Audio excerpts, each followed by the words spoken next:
Welcome to the Brian Craig Show. My name is Brian Craig, and this is where MAGA comes to talk. And I want to talk about what Markwayne Mullin did yesterday and play a very disturbing video that I came across of Markwayne Mullin in just a moment. And I also have a video that I cannot play on the radio, which I'm going to play before the radio show starts. So don't miss any of that. Because of language, I can't play the second video. But we've had two ICE-involved shootings of illegals who were on the run. Both illegals, Houston was the first last week, and then a couple of days ago in Maine. Both illegals were in the country illegally. They tried to evade and escape in their vehicle from federal agents. ICE officers are federal agents. And they tried to use their car as a deadly weapon and run over the agents. And after the second incident in Maine, Rhino Susan Collins, who's obviously running for re-election, we've been following Graham Plattner, a lot of drama going on in Maine. Susan Collins called up Markwayne Mullin, the Secretary of Homeland Security, and said, hey, can you stop your ICE guys from doing traffic stops and apprehending illegals when they're driving on the road? And he said, okay. And Markwayne Mullin yesterday gave an order to stop ICE officers are to stop pulling over vehicles that have illegals in them. Now, they're not arresting illegals, but they're not going to do it when they're in cars on the road. And this is insane to me. This is incredibly insane. And I want to ask all of you this. Do you think Markwayne Mullin, after he got off the phone with Susan Collins, and before he gave the order to ICE to not do traffic stops anymore, do you think he ran that by Trump and got Trump's sign-off on that? I'd like to hear your thoughts on that. I don't think he did. I think he went at this on his own. You know, he just came from the Senate, and Susan Collins is in these senators stick together, okay? They stick together, and I think it was a terrible mistake. You know, Tom Homan was on Fox yesterday. You know, he turned down the Homeland Secretary job. It was first offered to him when Trump was president-elect before anyone else, and maybe that offer should be made again to Tom Homan. But Tom Homan said on Fox yesterday that ICE officers already received training in traffic stops.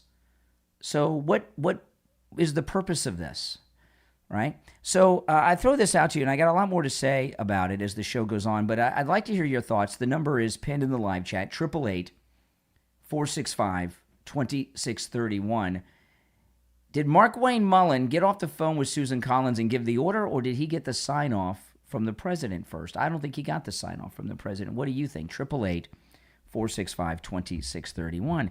And then this morning, I came across this clip of Markwayne Mullin, who was in the House of Representatives on January 6th. And he's talking about January 6th here. Listen, this is Markwayne Mullin. Conversation with. Now, hold on, let me cue this up. This is when I saw this morning, it was pretty disturbing. All right, Markwayne Mullin talking about January 6th. The police officer who fatally shot a woman in the Capitol. I guarantee you, I don't know for a fact, but I guarantee you he's never had to pull his weapon in a manner like that before. He was the last person in the world that ever wanted to use force like that. And he wasn't wanting to do that. I know for a fact, because after it happened, he came over and he was physically and emotionally distraught. And I actually gave him a hug. And I said, sir, you did what you had to do. And I mean that. Unfortunately, the young lady, her family's life has changed, and it was an unfortunate situation that she lost her life and some people lost their loved ones. But the lieutenant's life has also changed too, because if it's the first time you've ever had to use lethal force, that doesn't ever leave you. And it wasn't his choice. He didn't show up to work that day to have to do that. He was doing his job, and he got put in a situation where he had to do his job because there was members still in the balcony.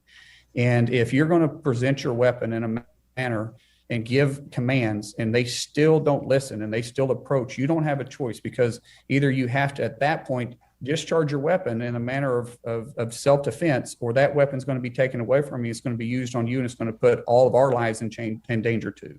Okay. He's talking about Ashley Babbitt and the lieutenant that murdered Ashley Babbitt. Markwayne Mullin said that he hugged the man who murdered Ashley Babbitt. What the heck? You know, not only was Ashley Babbitt an unarmed woman, if you watch the complete video, she was trying to stop people from advancing down that hallway. She went up to 2 Capitol police officers right before she was shot dead and tried to get them to stop, and they ignored her. And here's Markwayne Mullin praising the Capitol Police lieutenant that shot Ashley Babbitt, gave him a hug, and he's more concerned about the cop, the incompetent lieutenant, than he is Ashley Babbitt. And I find this incredibly disturbing. Here it is. He shot a woman in the Capitol. I guarantee you, I don't know for a fact, but I guarantee you he's never had to pull his weapon in a manner like that before. He was the last person in the world that ever wanted to use force like that. And he wasn't wanting to do that. I know for a fact, because after it happened, he came over and he was physically and emotionally distraught. And I actually gave him a hug. And I said, "Sir, you did what you had to do." And I mean that. Killing Ashley Babbitt.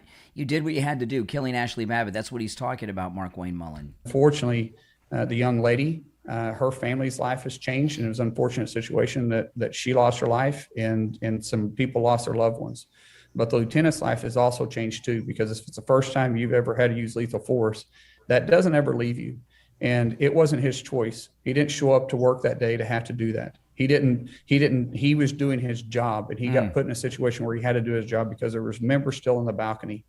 And if you're going to present your weapon in a manner and give commands, and they still don't listen and they still approach, you don't have a choice, because either you have to, at that point, discharge your weapon in a manner of self-defense, or that weapon's going to be taken away from you. It's going to be used on you, and it's going to put all of our lives in danger too.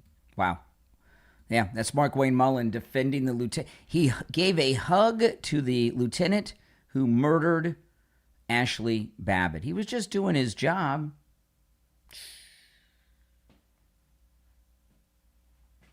It's pretty scary, isn't it? You know, and there's a photo circuit. I know it is. It's pretty twisted, isn't it? President Trump's got a lot going on this week. Okay? He's got his big speech where he's making this massive announcement Thursday night that has the media freaking out. So you know it's going to be good. And he's obliterating Iran right now. So if he gets involved with Markwayne Mullin's mess right now, it could take away from what he's going to announce tomorrow night. So I don't expect nor want President Trump to get involved today or tomorrow, or maybe not even till next week. Because whatever he's going to announce Thursday night, it sounds like it's pretty important. And between that and obliterating Iran and taking them off the world stage, Iran, I think these things are very important, and we don't need something that's going to distract from all of whatever he's going to announce tomorrow night with Markwayne Mullin.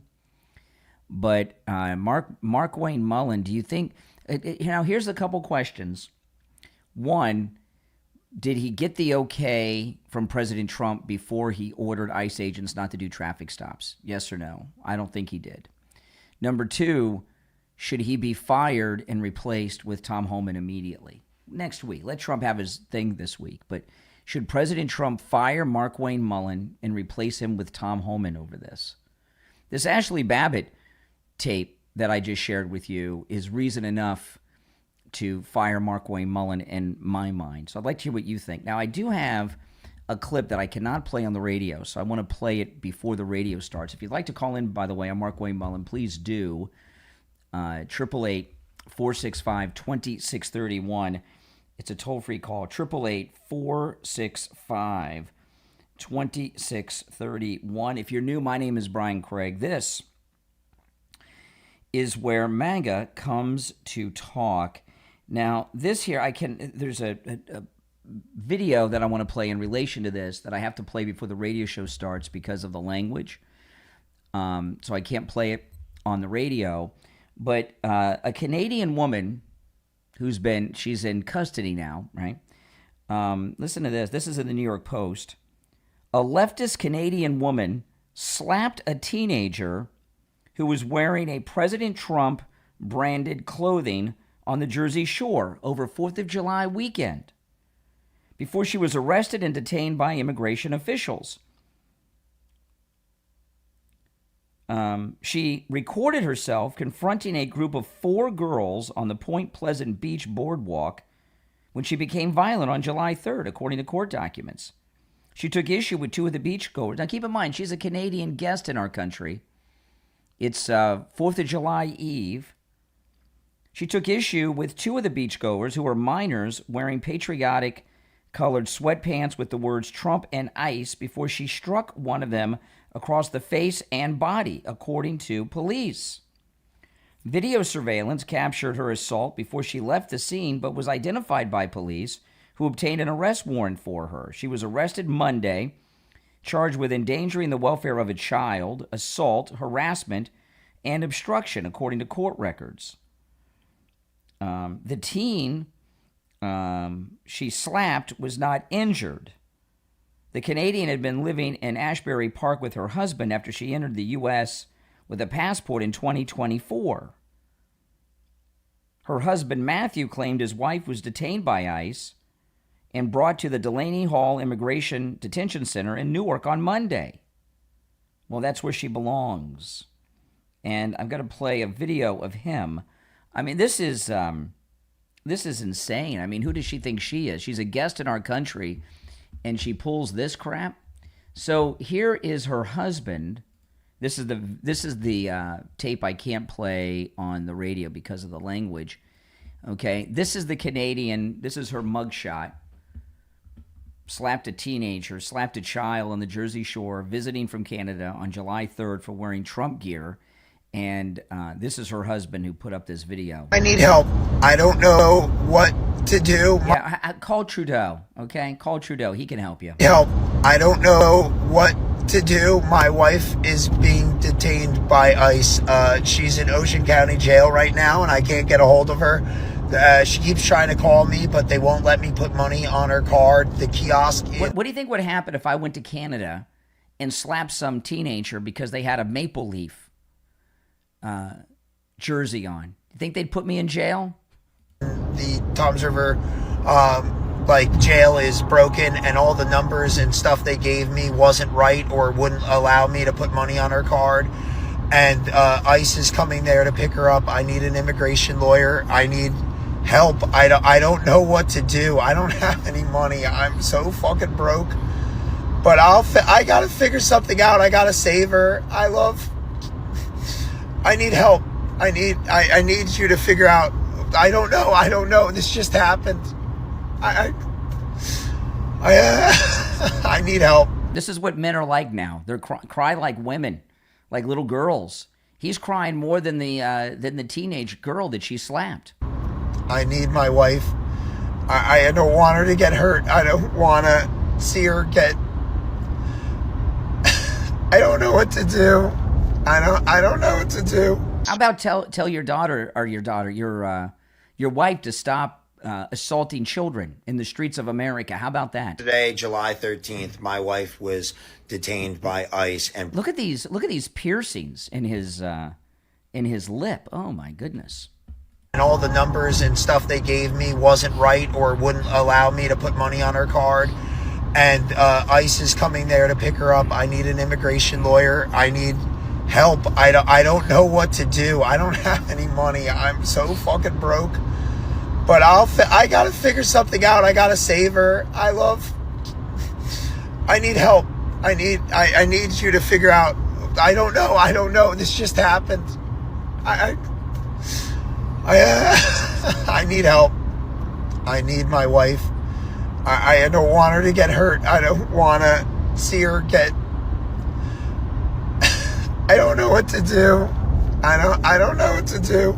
Yesterday, July 13th, my wife was detained by ICE and brought to Delaney Hall in Newark, New Jersey. My wife is a Canadian citizen and I'm an American citizen. We've been married for a little over 3 years, and I'm just doing anything I can to get her story heard and bring any help to and attention to her situation so that I can get her released, even if that means back to Canada.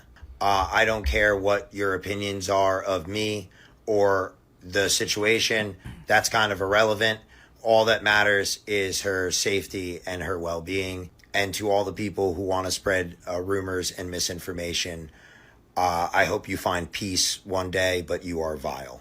We're vile with these bizarre piercings in his lip. His wife, a Canadian, a foreign national, is walking along the beach, physically assaulting children. Come on. She is not the victim here. And what a girly man. Now, do you think she should be deported, or should she be forced to do her time and then get deported? What do you guys think? Should she be just deported to Canada, or should she be sentenced, do time, and then deported? I think she should do her time in jail and then not only be deported, but forever forbidden from re-entering the United States. I think she should receive a lifetime ban on entering the United States. What are your thoughts? All right, now we'll be live on the radio in a couple of minutes. And when I open up, I had to play that before the radio show starts, because obviously this girly man, I can't, because of the language, I can't play it on the radio. But that's what, I feel bad for these women. This is the men they have to choose from today. I don't know what women are doing out there, but it must be very difficult to be a young woman looking for a husband, because the men out there these days are like teenage girls. I mean, it's pretty embarrassing. It really is truly embarrassing. All right, so if you're on hold, hang in there.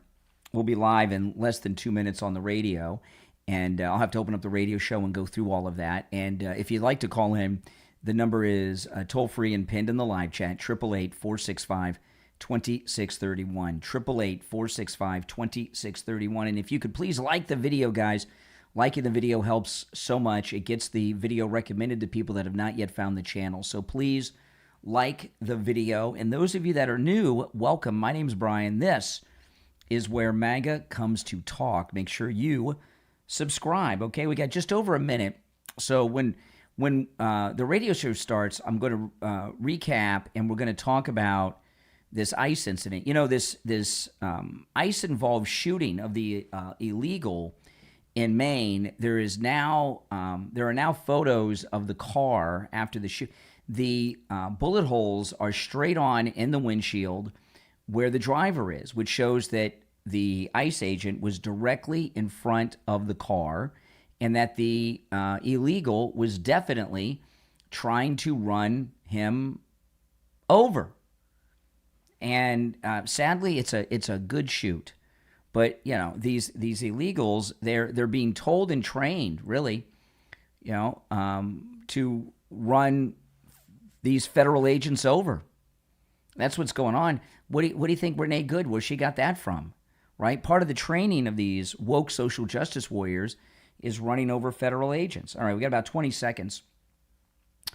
Yep, welcome everyone. Yes, please like the video. That helps so much, guys, when you like the video. All right, we got just over 10 seconds, and we'll be live. All right, here we go. Stand by.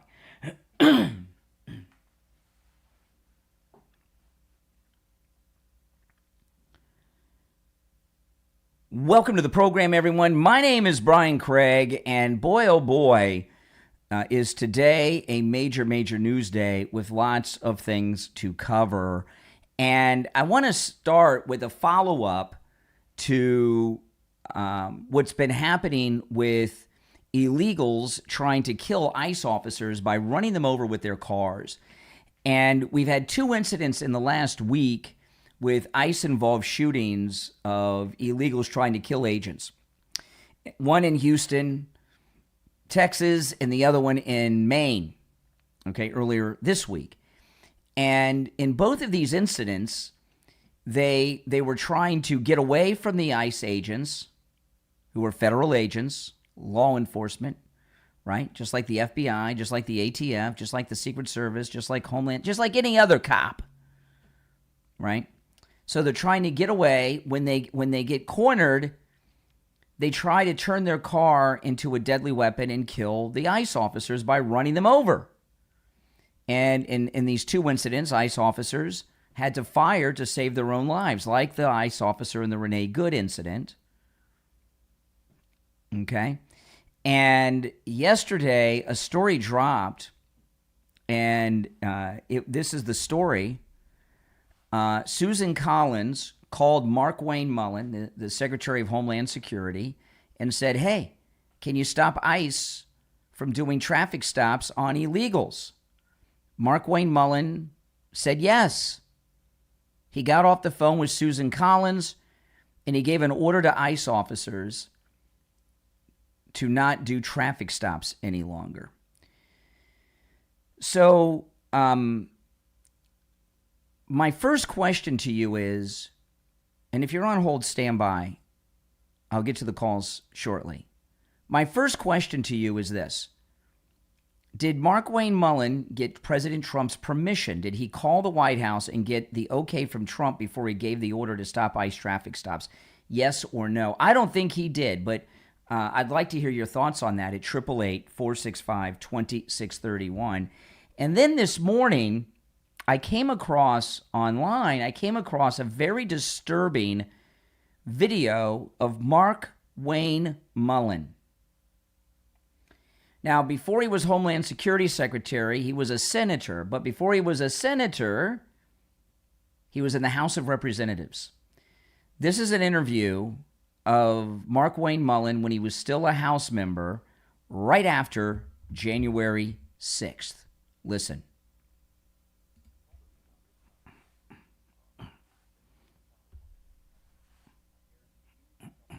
Oh, hold on one second here. I got to cue it up, guys. My apologies.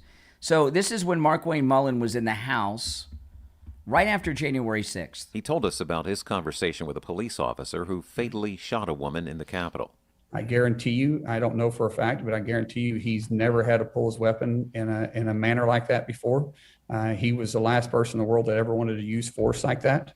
And he wasn't wanting to do that. I know for a fact, because after it happened, he came over and he was physically and emotionally distraught. And I actually gave him a hug. And I said, sir, you did what you had to do. And I mean that. Unfortunately, the young lady, her family's life has changed. And it was an unfortunate situation that she lost her life and some people lost their loved ones. But the lieutenant's life has also changed too, because if it's the first time you've ever had to use lethal force, that doesn't ever leave you. And it wasn't his choice. He didn't show up to work that day to have to do that. He was doing his job, and he got put in a situation where he had to do his job because there was members still in the balcony. And if you're going to present your weapon in a manner and give commands and they still don't listen and they still approach, you don't have a choice, because either you have to, at that point, discharge your weapon in a manner of self-defense, or that weapon's going to be taken away from you. It's going to be used on you, and it's going to put all of our lives in danger too. Markwayne Mullin in that clip is talking about Ashley Babbitt and the Capitol Police Lieutenant who murdered Ashley Babbitt. So I know. I was shocked when I saw this. And I'll tell you, I'm sick to my stomach watching it and listening to it. He hugged the lieutenant that murdered Ashley Babbitt. And, you know, if you look at the full video of Ashley, mostly they just show you that clip. But if you watch about a minute before, you watch the whole video, it's very difficult to find. Ashley Babbitt was trying to stop the people from advancing down that hallway. She went up to two Capitol Police officers and asked them to stop them. They ignored her. So he's defending the incompetent lieutenant that shot Ashley Babbitt dead, and he gave him a hug. Markwayne Mullin, who told who's really handed over Homeland Security, the department, to Susan Collins. So my second question, I have two questions about Markwayne Mullin. The first one I stated before. Number one, do you believe that Markwayne Mullin, after he got off the phone with Susan Collins, got permission from President Trump, the okay from President Trump, the sign-off from President Trump to order ICE agents to stop traffic stops? Yes or no? I don't think he did. What do you think? Here's the second question. Hearing him defend Ashley Babbitt's murderer, this is worse than when Chris Christie hugged Obama. Markwayne Mullin hugged the police lieutenant that murdered Ashley Babbitt. So my second question to you is this. Should Markwayne Mullin be fired and replaced with Tom Homan? Now, President Trump has a big press event tomorrow. Tomorrow night, he has a primetime address to America at 9 p.m. Eastern, and he says it's big. There's a lot of speculation on what it is, and people are talking about it. We don't really know yet exactly. We're getting the outer edges of it because he leaked a little bit yesterday. But I know this. The Democrats and the fake news media are in a panic over President Trump's announcement tomorrow night. On top of the fact that President Trump is obliterating Iran and taking them out of the world stage. But whatever this announcement is tomorrow seems to be very, very important. So I don't want President Trump to get involved in the chaos and mess that Markwayne Mullin has put together right now. We could do it next week. But should Markwayne Mullin be fired by the president and replaced by Tom Homan immediately? You know, this video of him defending Ashley Babbitt's murderer is enough to fire him, in my view. Officer who fatally shot a woman in the Capitol. I guarantee you, I don't know for a fact, but I guarantee you he's never had to pull his weapon in a manner like that before. He was the last person in the world that ever wanted to use force like that. And he wasn't wanting to do that. I know for a fact, because after it happened, he came over and he was physically and emotionally distraught. And I actually gave him a hug. And I said, sir, you did what you had to do. Oh, my goodness. And I mean that. Unfortunately, the young lady, her family's life has changed. And it was an unfortunate situation that she lost her life and some people lost their loved ones. But the lieutenant's life has also changed too, because if it's the first time you've ever had to use lethal force, that doesn't ever leave you. And it wasn't his choice. He didn't show up to work that day to have to do that. He was doing his job, and he got put in a situation where he had to do his job because there was members still in the balcony. And if you're going to present your weapon in a manner and give commands and they still don't listen and they still approach, you don't have a choice, because either you have to, at that point, discharge your weapon in a manner of self-defense, or that weapon's going to be taken away from you. It's going to be used on you, and it's going to put all of our lives in danger too. Oh, my goodness. Doesn't that make you sick to your stomach? My name's Brian Craig. You're listening to Florida's longest-running radio show, The Steve Kane Show, on the radio since 1977, celebrating 49 years on the radio. Callers on hold, stand by. We're going to take our first break of this Wednesday morning. We'll go to your calls after the break. The number is 888-465-2631. 888-465-2631. Back after this.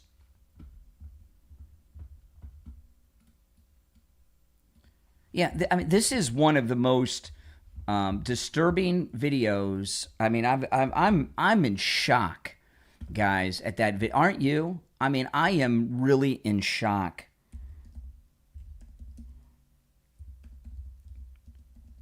I really am. I really am. That is, that's bad. That's bad. And then, with this photo, which is part of my thumbnail here on YouTube, this is Markwayne Mullin on January 6th. Look at him hiding. Look at him hiding on January 6th. And not only is he hiding, look at his face. He's terrified. He's terrified. He took off his jacket and he took off his tie. But, you know, a lot of times, like here in Florida, FSU, the Florida State University, we have the Seminoles. And the reason that the Florida State football team is named the Seminoles, and we use a lot of Indian names for football teams, is because Native Americans are tough warriors. Markwayne Mullin's a Native American Indian. Does he look like a tough guy? I mean, look at his face. He looks scared to death. He's protecting the homeland. He's trying to get under the seat. You know, and you put these two things together, holy smokes. That is now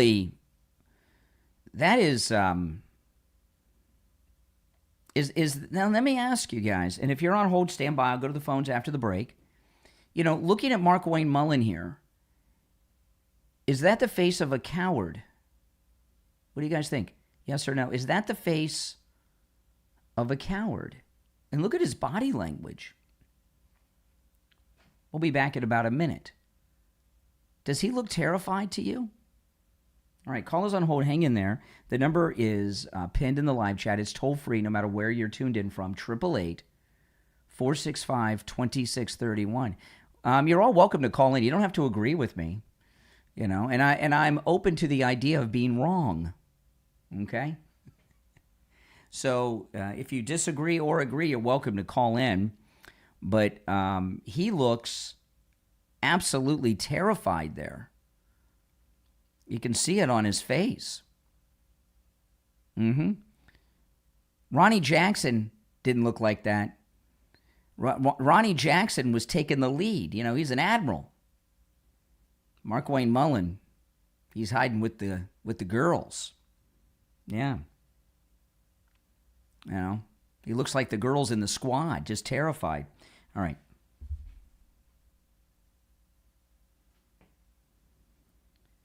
Welcome back, everyone. My name is Brian Craig. It's the Steve Kane Show, Florida's longest running radio show. Callers on hold. You stand by. Yesterday, I got my new tires put on my car at Friendly Tire in Margate. And, oh, man, they are beautiful, beautiful tires. You know, on my Mini Cooper, I have specialty tires. And I had them put on yesterday. Now, I've been telling you guys, I went to the dealer for an oil change, and they told me I needed new tires, which they were right about, you know. And I asked them what they wanted for the tires, and I was like, "Are you kidding me? There's no way." Now, first off, I'd never buy tires anywhere other than Friendly Tire, and I only asked them how much the tires would cost because I wanted to do a comparison to Friendly Mike's prices so I could talk to you all good people in our listening audience about it. But I needed 2 new tires on the front of the car. So I call Friendly Mike over at Friendly Tire. I got 4 brand new tires from Friendly Tire in Margate for less than the cost that the dealer wanted for 1 tire. You heard me right. I got 4 brand new tires for less than what the dealer wanted for 1. Now, you may be asking, why'd you get 4 tires when you only needed 2? Well, the price was so great, and I wanted my tires to match. It's a nice car. I don't want to have mismatched tires. And I'm so glad I did, because when I got over to Friendly Tire yesterday, and he showed me the tires are a much better and higher quality tire than the dealer was trying to sell me. So I got 4 brand new tires on my car for less than what the dealer wanted for 1. And they're better tires, much higher quality. Give Friendly Mike a call. You know, you can get new tires out the door and on the road for as low as $75 a tire. Remember, Friendly Tire doesn't charge you to mount the tire, balance the tire, or dispose of your old tires. He also has thousands of good used tires in stock for as low as $35 a tire. That's out the door and on the road as well. And he does tire repairs. Give Friendly Mike a call. He'll give you a quote right over the phone, 954-977-9445, 954-977-9445. 954-977-9445. All right, and if you're on hold, just give me another moment. So if you're just tuning in, we're talking about Markwayne Mullin. All right, now I'm going to take a call or two before I recap this, but your thoughts certainly are welcome, whether you agree or disagree with me. And there's this new photo. I played before the break, and I'll play it again. Markwayne Mullin praising the murderer of Ashley Babbitt and even hugged the murderer of Ashley Babbitt. I can't believe it. There's this new photo of Markwayne Mullin. He was in the House of Representatives on January 6th. He looks terrified in this new photo. He's hiding behind the seats. He looks like he'd like to crawl underneath the seats and hide, but he's obviously hiding. And you see the look on his face. He is terrified. Markwayne Mullin is not the man I thought he was based on everything that's come out since this phone call with Susan Collins. All right, let's go. You're on the air. What's your name? Where are you calling from? You're on the air. What's your name? Where are you calling from? All right, once, twice. You missed your chance. All right, you're on the air. What's your name? Where are you calling from? Good morning, Brian. Doc from Texas. Oh, hey, Doc. Hey, man. How are you this morning? I'm doing all right. Hey, I don't know if y'all getting it down in Florida like we getting up here. We are getting hammered with all this rain up this way. Okay, well, this is not the Weather Channel. Okay, Brian. I'm just making conversation, dog. You ain't got to be at all crazy. Because, okay, the real reason I'm calling this morning, you're mad because why do every time somebody do their job, you think they're betraying Trump, and really they only doing their job? Well, hold on a second here. I'm a little confused. Who's doing their job that you're referring to? You talking about Markwayne Mullin when he temporarily stopped the ICE stops till they can get these people straight and put body cameras on them and really put body cameras they should have on them and they don't have them on? No, some of them do, some of them don't, because the Democrats were holding up the some of them. The Democrats. No, it wasn't. Excuse me, That's fine. Doc. If you interrupt me, if you interrupt me again, I'm hanging up. All right, I didn't interrupt you. All right. Okay. I'm listening. Go ahead. Okay. The reason that they all do not have body cameras is because the Democrats were holding up the budget. They got the budget through. 20 or 30% of them have body cameras, and they're being shipped out to all of them as we speak. So the reason that they all do not have body cameras is because of the Democrats. But here's the thing about that. This is the point about that. You know, I have been following police-involved shootings my entire life. Can I speak now? No, I'm not done. I've been following police-involved shootings my entire life. I've never seen an incident. Doc, goodbye. I've been following police-involved shootings my entire life. Now, you guys out there in the listening audience can refresh my memory and correct me on this. But out of every single police-involved shooting that I have followed in my life, whether there's police body camera, surveillance cameras, street cameras, someone filming on their cell phone, I have never seen a police-involved shooting that was caught on video where the Democrats came out and said, that was a good shoot. Have you? I've never heard that before. With Renee Good, when she tried to run over the ICE agent, on ice, by the way, her car was on ice, literally, there were about a dozen, at least, videos from every angle imaginable. So this magical, if we only had this body camera footage, do you know of an incident where the Democrats, when there was video, came out and said, that was a good shoot? I've never heard that. They've never seen a police-involved incident where the officer had to use his weapon that they approved of, except when Ashley Babbitt was murdered. Other than the murder of Ashley Babbitt, when have you seen the Democrats side with any law enforcement in a police-involved shooting incident. I don't know of a single one other than the Capitol cop that murdered Ashley Babbitt. Do you? All right, 888-465-2631. You're on the air. What's your name? Where are you calling from? This is Mike from Louisiana. Hey, Mike. You know, that 2 or 3 minute clip from Markwayne Mullin that you played earlier, what that all boils down to was him saying that this guy was, quote, just following orders. Now, my question to you is this. You studied history. I studied history. How did that line work out for the Germans in World War II? Yeah, not very good. Following orders. Didn't work out well for him. Not very good. No. That's right. And basically, we know where the orders came from, but that's what I think about that clip. I was just following orders. Mm-hmm. You know?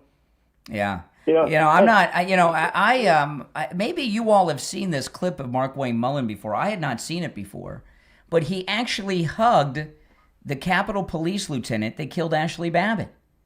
He hugged him. I've never seen that video before. That is, so should President Trump fire him and replace him with Tom Homan? I think. Yes, I mean that video alone about Ashley Babbitt is enough. And there's no way President Trump gave him permission to tell ICE to stop traffic stops. No way. Oh, no. You know what this is, though? I think I think we know that I don't like Nazi tattoo guy out there, and I'd rather her, but we know that Susan Collins is a never-Trumper. Mm-hmm. She's always been a never-Trumper. That's right. And never trust a never-Trumper. Exactly. And so she calls up this guy who could be iffy, could not be iffy, and asks him to do this over Trump's orders not to do it. Hey, what can you say, Yeah, and Tom Homan was on Fox yesterday, and he said before the Fox interview, I don't know, was he on Will Cain yesterday? I can't remember what show it was. But Tom Homan, he said before he went on Fox yesterday, he had ICE send him the training curriculum when it came to drive. They train these ICE agents in traffic stops already. Mm-hmm. Right, and that's the thing now. As far as Susan Collins, I take her all day long over, and that's Nazi tattoo guy. But if we can find somebody better than her in Maine, go for it. Yeah. All right, Mike, I appreciate the call. Now, the rest of you want to hold stand by. We'll take our break for the bottom of the hour and come back with more. The number's 888-465-2631. 888-465-2631. We'll be right back. Now, I want to share, we're in break on the radio, but I want to share this video. This is the 5 yesterday, and it's Jesse Waters with Jessica Tarloff.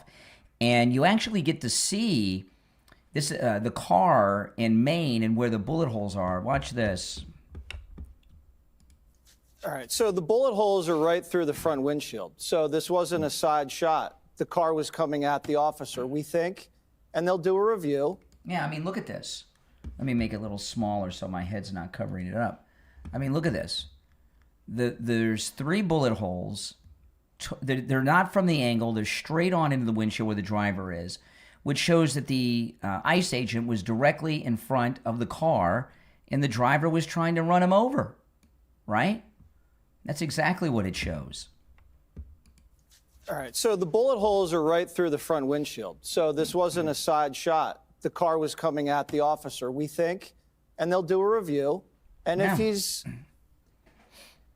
guilty of something negligent, then he'll face justice. Or if the person drove at him and he was defending his life, then that's it. I mean, what are we talking about here? The guy's trying to make an arrest, and this guy's driving all around like crazy. What is he doing? It's pretty stupid. Why is he here anyway? Shouldn't be here. He's working. He shouldn't Hear that, Jessica Tarloff? He's working. Be here, Jessica. He's He can't be. Listen, he wasn't even the subject of this operation. They were going after another guy. And so if they say pull over, pull over. He's coming out of a place that was recognized as housing an illegal alien. Now, okay. Now there's another thing here. I'm gonna play this when we get back from the radio break because I want for the radio audience. But they're talking here. She says he was working. He was authorized to work. Well, that's contested. We don't know that for sure, but that doesn't matter. Just because you're authorized to work doesn't mean you have the right to try to run over federal agents and try to get away from them. I'm authorized to be here. I'm authorized to work. Does that mean I can do crime? I don't think so. Does that mean that I can drive around illegals? I don't think so. I mean, this idea that because he's in the country legally, so they say, that we don't know that for sure. It's like, well, he can do crime. He can run away from police. He can speed away in traffic from police officers because he's got an authorized work permit. What's his work permit for? A getaway driver? What is he, baby driver? However you say that in Spanish. How do you say baby driver in Spanish? Anyone know? I mean, come on. By the way, Baby Driver is a pretty good movie. I saw it once. It's a pretty good movie. I was surprised because the title's so bad. Just over a minute and we'll be back. So if you're on hold, hang in there. If you'd like to call in, the number's toll free. It's pinned in the live chat, 888-465-2631. You know, so far as Doc, there have been so many people that have been calling me to ban him. I'm not doing it. And then look how he disrespects me during the call. You know, it's not going to happen, Doc. You got to, show some decency and respect in the conversation. I'm not going to tolerate that. We'll be back in less than a minute.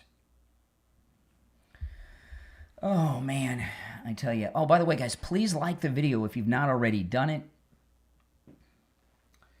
When you like the video, it gets the video recommended to people that have not yet found the channel, and that helps a lot. So please like the video, and if you get that hype option made available, if you do that, that'd be great too.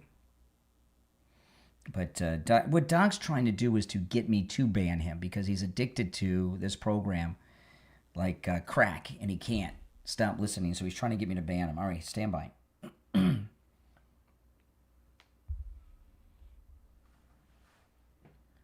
Welcome back, everyone. My name is Brian Craig. It's the Steve Kane Show, Florida's longest-running radio show. I want to talk about Jamie Levac over at Swift Tax.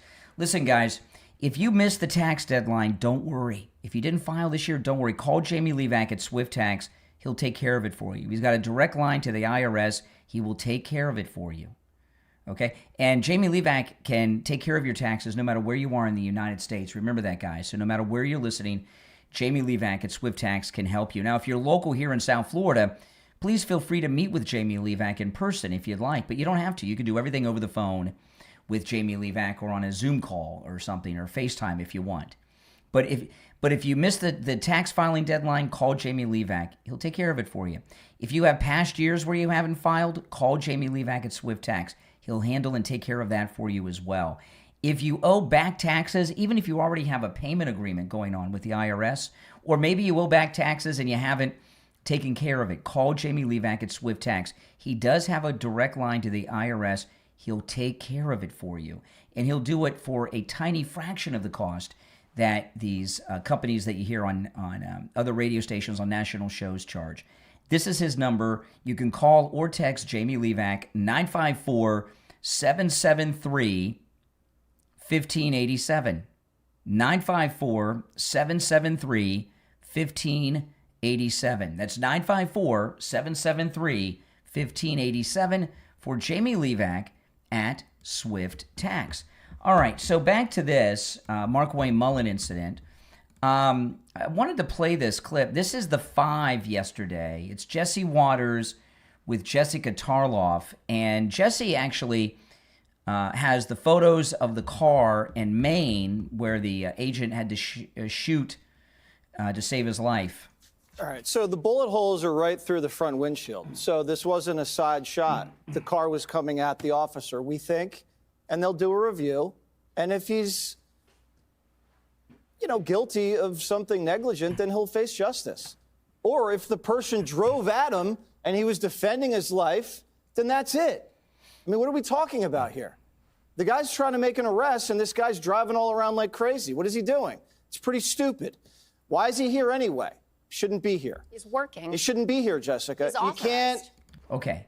Now, this is where I wanted to stop it with Jessica Tarloff, who I can't stand Jessica Tarloff. And she's doing this weird thing with her. Has she had cosmetic work? I don't watch The Five. You know why I don't watch The Five? Jessica Tarloff's on The Five. That's why I don't watch The Five. But I haven't seen her in a while. Her face looks a little different. She looks like she has the same cosmetic surgeon as who's the woman that's the spokesperson for the NRA? She does a show. What's her name? She does the Red Beets commercial on television all the time. You know what I'm talking about? I forgot her name. Oh boy, she's spokesperson for the NRA. She looks like her. She's got the same lip and upper lip and mouth. Sometimes when people have the same cosmetic surgeon, they come out looking alike. I've seen that before, right? Sometimes you can tell. Oh, I cannot remember her name to save my life. But Jessica Tarloff, she's had some cosmetic surgery, and you know the kind of cosmetic surgery that is the worst? You don't want to have cosmetic surgery. Dana Lausch, thank you very much. You don't want to have cosmetic surgery where everyone knows you've had cosmetic surgery. But anyway, they have this talking point, which may not even be true, but they have this talking point about the Maine guy that was shot by ICE. Well, he was authorized to be here. Well, that's contested. But even if he was authorized, even if he had his documents in order, he's not authorized to drive a getaway car and try to run over ICE agents. I'm authorized to be here, and I'm authorized to work too. Does that mean that I can do crime? Does that mean I can be a getaway driver? Does that mean I can try to run over federal agents? What kind of dumb argument is that? You're on the air. What's your name? Where are you calling from? Yeah, hi, Brian. Danielle, Michigan. Hey, what's up, Danielle? Good morning. Yeah, hi there. Yeah, I kind of disagree with you on Markwayne Mullin. Okay. That's allowed. In regards to January 6th, I think there probably were a lot of people that said things and did things on that day that they probably look back at now and regret. And do you remember back in the day when JD kind of went a little bit against Trump on some things? And now look at him. So I just kind of but hold on a second. But Markwayne Mullin, okay, what he did, remember, Chris Christie's career was over when he hugged Obama on the beach, like Dudley Moore with Bo Derek and 10. That was it, the hug, And Markwayne Mullin not only defended the police officer that shot Ashley Babbitt dead, he gave him a hug. Did JD do that? No, but I bet you looking back, I bet you he probably regrets that and wishes that he would never have done that because now all the facts and the truth are coming out and we all know. So that's just one thing that I disagree. I kind of feel bad in a way for Doc. I mean, I like Doc. I hope you don't ban him. I know he needs to kind of be well, did you hear what he was doing in that call? I didn't hear. Oh, okay. I didn't hear the whole thing. No, when he was okay. No, I was trying to make a point that I wanted to ask him about, and I said, "You got to stop interrupting me, or you're gone." And while I was talking, he was going da da da da da da da da da da da da da da da. Oh, I didn't hear that. Yeah, So come on. Yeah, I didn't hear that. That's kind of immature and disrespectful. The other comment that I wanted to make is this, Brian. We are so backwards.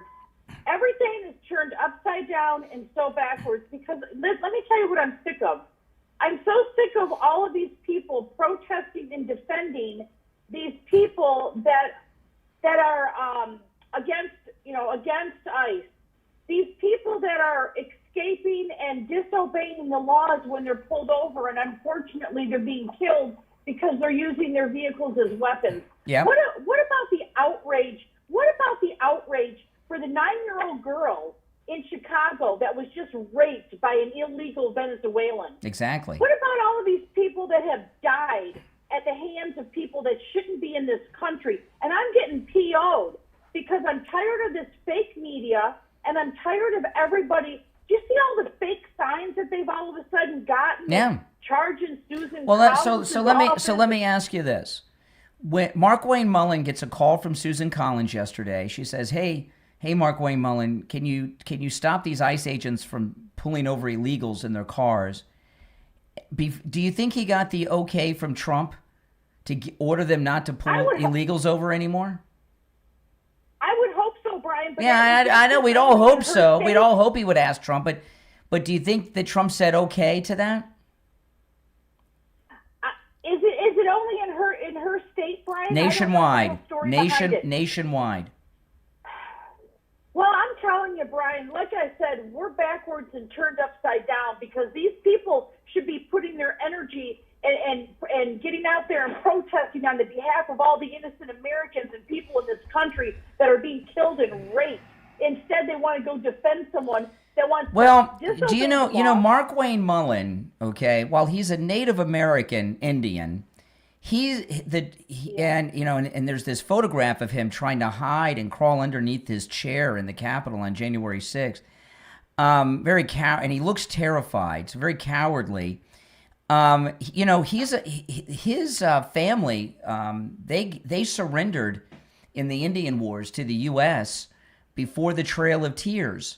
And the land that his home is on, that it's family land they've lived on, it was given to his family then in exchange for surrendering to the U.S. government before the Trail of Tears. So, he looks like a coward in this video, and he may come from a family of cowards going way back to the 1800s. Well, you're thinking that you want Tom Holman in there to do the whole kit and caboodle, yeah. then, correct? Replace Markwayne Mullin with Tom Holman. Yes, I'd be very happy. Well, we're going to find out an awful lot about tomorrow, and I have a feeling there's going to be some extremely interesting things that are going to be dropping tomorrow. So everyone better be prepared. And I love the show, but I'm just getting so tired of all these sympathizers for these people that are out there trying to run over the police. Well, isn't Markwayne Mullin sympathizing with these illegals by giving this order? Oh, you could be right about that, Brian. I have to listen a little bit more about that. You could be right. That's not the right thing. The one thing that makes me upset, though, is that in Michigan that we got to be careful of, Brian, is that this person running for the Senate wants to abolish ICE and defund the police. Both of the Democrat Senate candidates. Yes. How scary do you think I feel right now? Yeah, I know. I hear you. I mean, it's scary for us all. I mean, there's no getting around it. All right. Well, I appreciate the call. Okay, thank you kindly. All right, take care. Now, if you're on hold, stand by. If you'd like to call in, the number's toll free, 888-465-2631, 888-465-2631. It is a toll-free call no matter where you are listening. So this is what Susan Collins wrote yesterday on X, okay? I spoke with DHS Secretary Mullin last night and urged him to cease all non-urgent vehicle stops in the wake of yesterday's deadly shooting. I am encouraged that the department has agreed to do so. So that's it. That's it. So Susan Collins is running ICE now. A rhino running ICE. All right. We'll take our last break of the first hour. If you're on hold, hang in there. If you'd like to call in, the number's toll free. 888-465-2631. 888-465-2631. We'll be right back. Now, those of you who want to hold, hang in there. But I very much want to hear what you all think. The number is toll free, 888-465-2631. 888-465-2631. We'll be right back. Are you looking for jewelry that's as unique as you are? Then check out Kita Luxury on Etsy, where every piece is handcrafted with passion, artistry, and the natural beauty of genuine crystals and gemstones, inspired by a love for one-of-a-kind bohemian designs. Kita Luxury was created with a simple mission to make extraordinary handmade jewelry accessible to everyone. Behind every creation is a talented team of skilled artisans, each bringing their custom expertise to metalwork, stone cutting, beading, and fine jewelry craftsmanship to produce stunning wearable works of art. Whether you're searching for a breathtaking statement necklace, elegant earrings, handcrafted bracelets, beautiful rings, or meaningful jewelry for both men and women, you'll discover pieces that celebrate your individuality and personal style. Every design is carefully handcrafted using high-quality, natural materials, creating jewelry that's more than an accessory. It's a reflection of who you are. Whether you're shopping for yourself or searching for the perfect gift, Key to Luxury offers timeless handcrafted jewelry designed to inspire, delight, and be treated for years to come. These healing crystals are some of the best healing jewelry on Etsy. Visit keytoluxury.etsy.com. That's KEETA luxury.etsy.com. keytoluxury.etsy.com. Handcrafted jewelry that tells your story. keytoluxury.etsy.com. Are you retired and wondering what comes next? Your experience still has value. Your passions, hobbies, knowledge, and skills could become the foundation of a profitable online business. At retirementprogram.org, you'll discover a practical internet marketing strategy designed to help everyday people just like you create additional income from what they already know. With retirementprogram.org, you'll learn how to build your very first website, even with no programming experience. Discover the basics of getting your website found on Google. Learn to attract targeted visitors and turn that traffic into revenue. This free step-by-step guide explains how to choose a topic, create useful content, improve your search rankings, and explore proven ways to make money online. Retirementprogram.org isn't about getting rich overnight. It's about investing a little time each week to build something that can grow over time and provide an additional source of income during your retirement. Your dream career may not be behind you. It could be just beginning. Visit retirementprogram.org today and get your free guide, and share the link on all your social media so your retired friends can join in too. That's retirementprogram.org. All right, we'll be back in less than a minute. If you're on hold, hang in there. If you'd like to call in, the number is pinned in the live chat, 888-465-2631, 888-465-2631. And after the top of the hour, I'll move on to some other topics, but I am pretty disturbed by this Markwayne Mullin stuff. I mean, I don't know if you guys are, but now, again, like I say, I don't want Trump to mess up what he's going to announce tomorrow night by getting involved in this mess. No, do not feed the iguanas, everybody. No.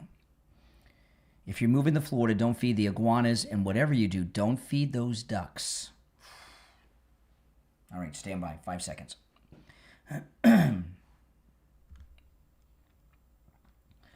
Welcome back, everyone. I'm Brian Craig. You're listening to The Steve Kane Show.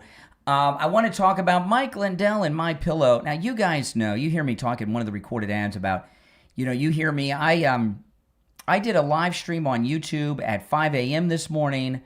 I start the radio show every day about 15, 20 minutes early, and I do that. So, I've done already, hours and hours of broadcasting every morning, and then you catch me in the afternoons and on the weekends, and you guys see, how much I do. How do I do all this? I get up at 1:30 in the morning. That's when I set my alarm. It's because every moment of sleep I get is well-rested, deep sleep, thanks to Mike Lindell and all of his great MyPillow products. From the MyPillows to the Giza Dream Sheets, the MyPillow 3-inch mattress topper, everything, and it changes your life when you get well-rested sleep, as you do with Mike Lindell's MyPillow products. Right now, the Mega 2 sale is going on. Some of the deepest discounts, the biggest sales I've ever seen on the most popular MyPillow products. Go to MyPillow.com and use our promo code KANE at checkout, KANE, for huge savings, and be well-rested like I am every night. That's promo code KANE, KANE, at checkout at MyPillow.com. You can also order by phone, 1-800-716-4879. 800-716-4879. Promo code KANE, KANE. You're on the air. What's your name? Where are you calling from? Hi, Brian. This is Sandra from Indiana. Hey, what's up, Sandra in Indiana? And I was wanting to make a comment on the Ashley Babbitt issue. With Markwayne Mullin? Yes. Well, with the officer that shot her.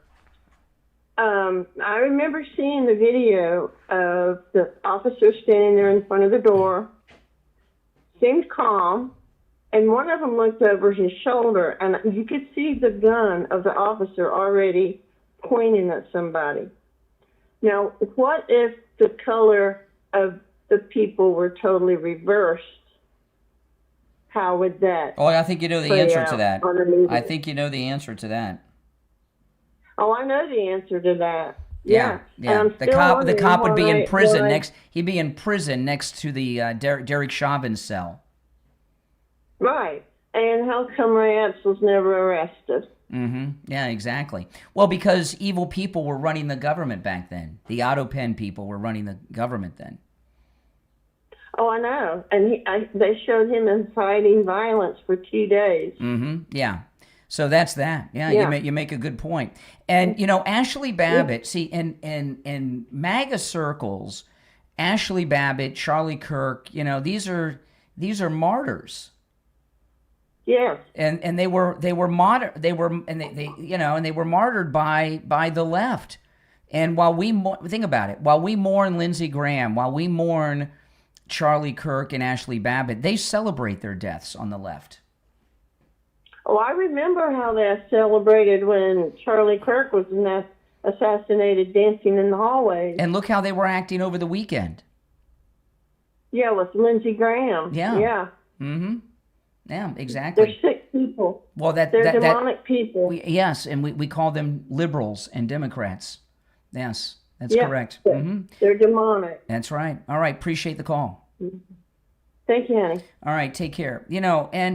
You're welcome to disagree with me on this, but if you're MAGA, I think these comments of Markwayne Mullin about the police officer that murdered Ashley Babbitt and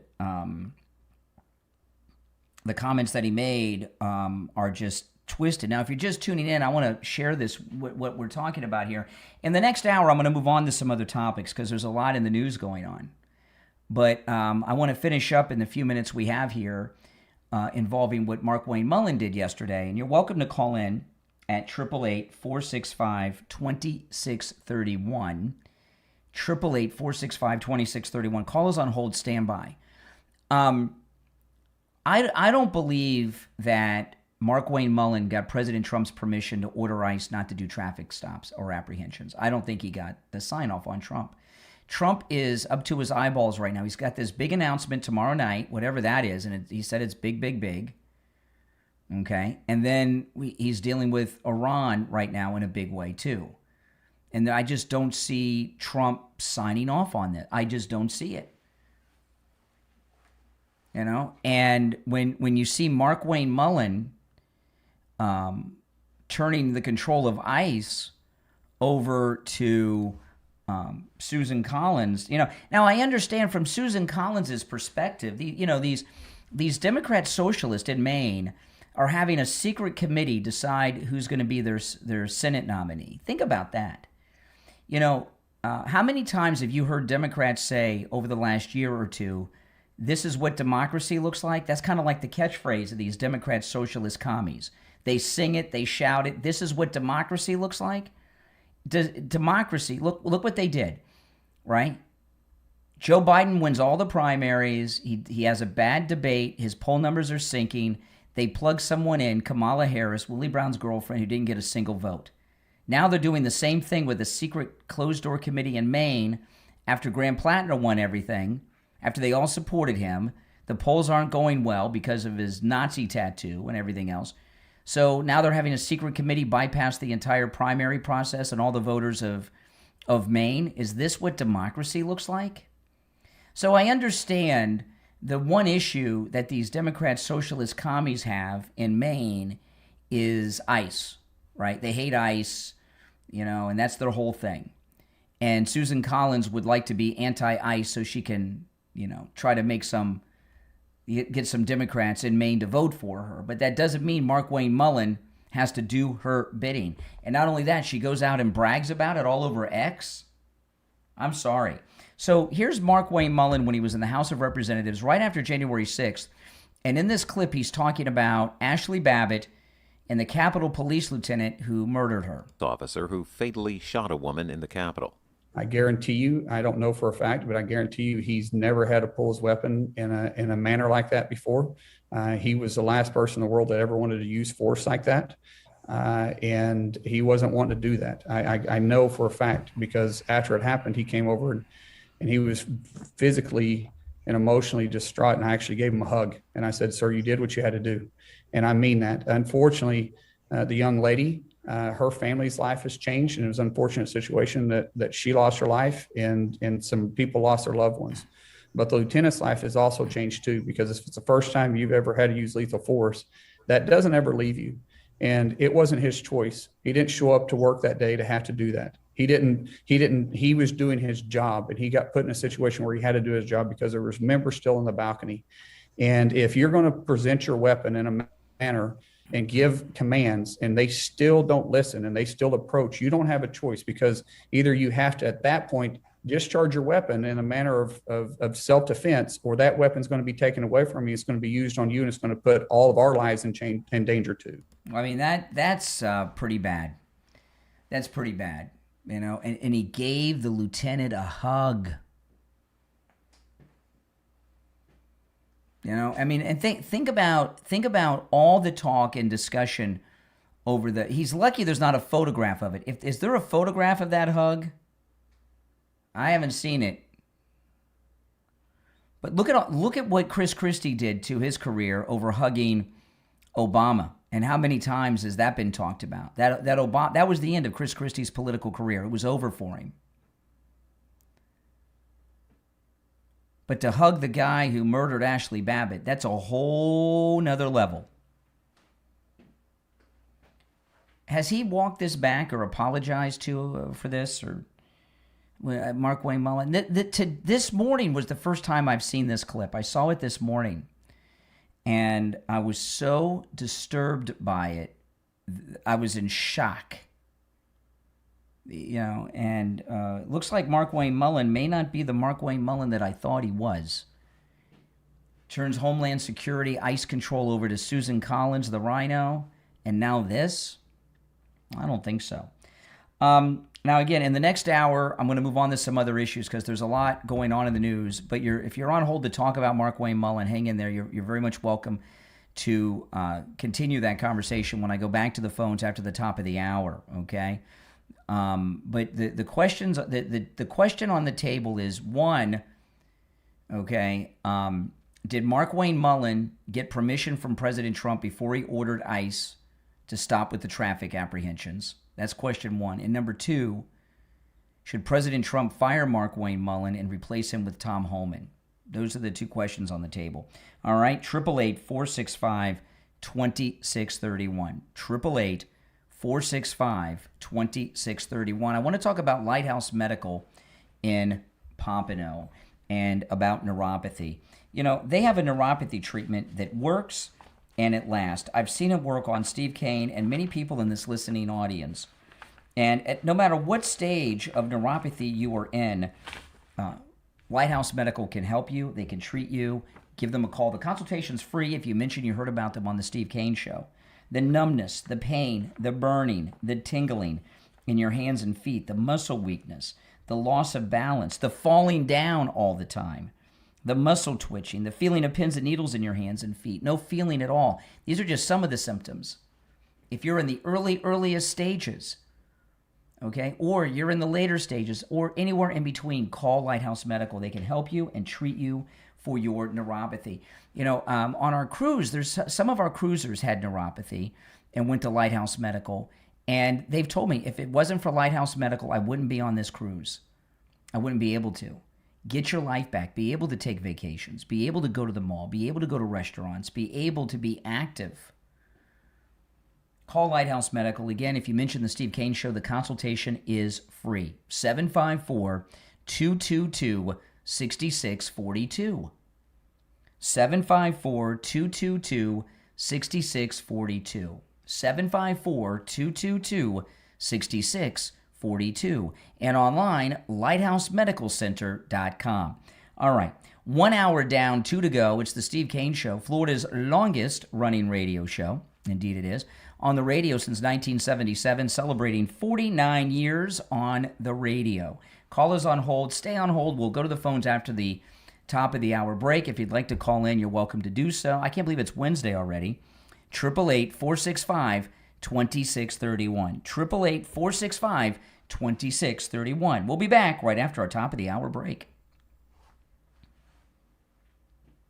All right, guys. I'm going to take a quick break here and be right back. Life can leave us with a lot of questions. Why did this happen to me? Why do I keep repeating the same patterns? And where is God in all of it? If you've ever asked those questions, you need to tune into the Healing Philosophers podcast with The Healing Philosopher on Spotify. Through honest conversations and real-life experiences, each episode explores topics like healing from past hurts, generational karma, letting go of what's holding you back, understanding narcissism, and discovering how God can use even life's hardest moments for a greater purpose. The Healing Philosophers podcast is about finding hope, growing in your faith, and realizing that your story in every season of your life has meaning. Add the Healing Philosophers podcast to your Spotify playlist, and make sure to share the podcast on all your social media and invite your friends and family to listen in too. Your share could be exactly what someone else needs right now. The Healing Philosophers podcast with the Healing Philosopher on Spotify. Healing starts with one conversation. Listen now on Spotify.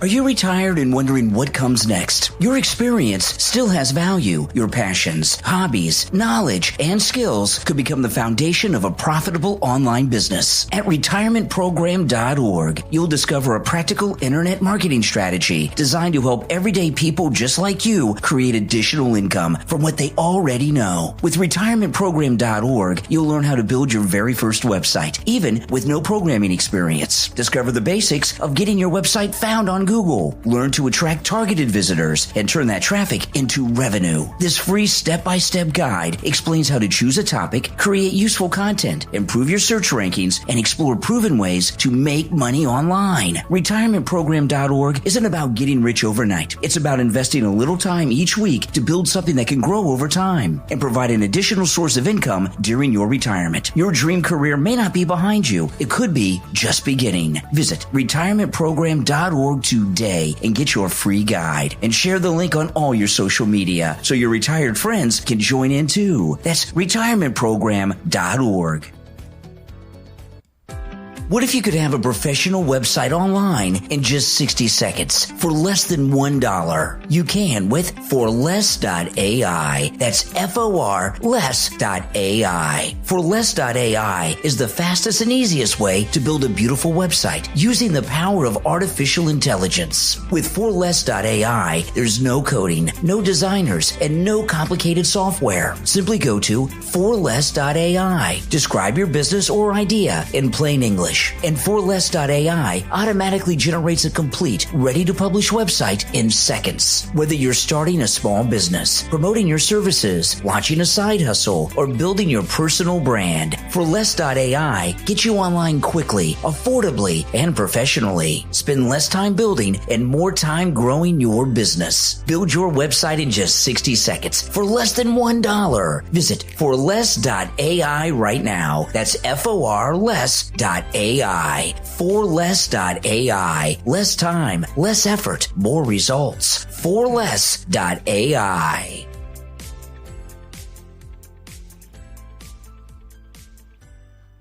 All right, we are in radio break for about one more minute, so call is on hold. Hang in there. I'll go to the calls when we get back. The number is toll-free, pinned in the live chat, 888-465-2631. 888-465-2631. And it's a toll-free call no matter where you are located.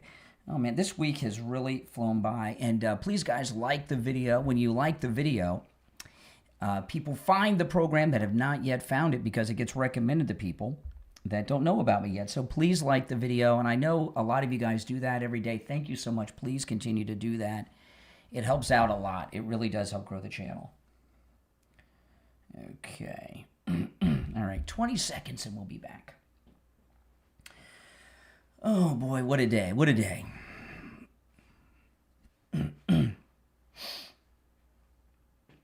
10 seconds.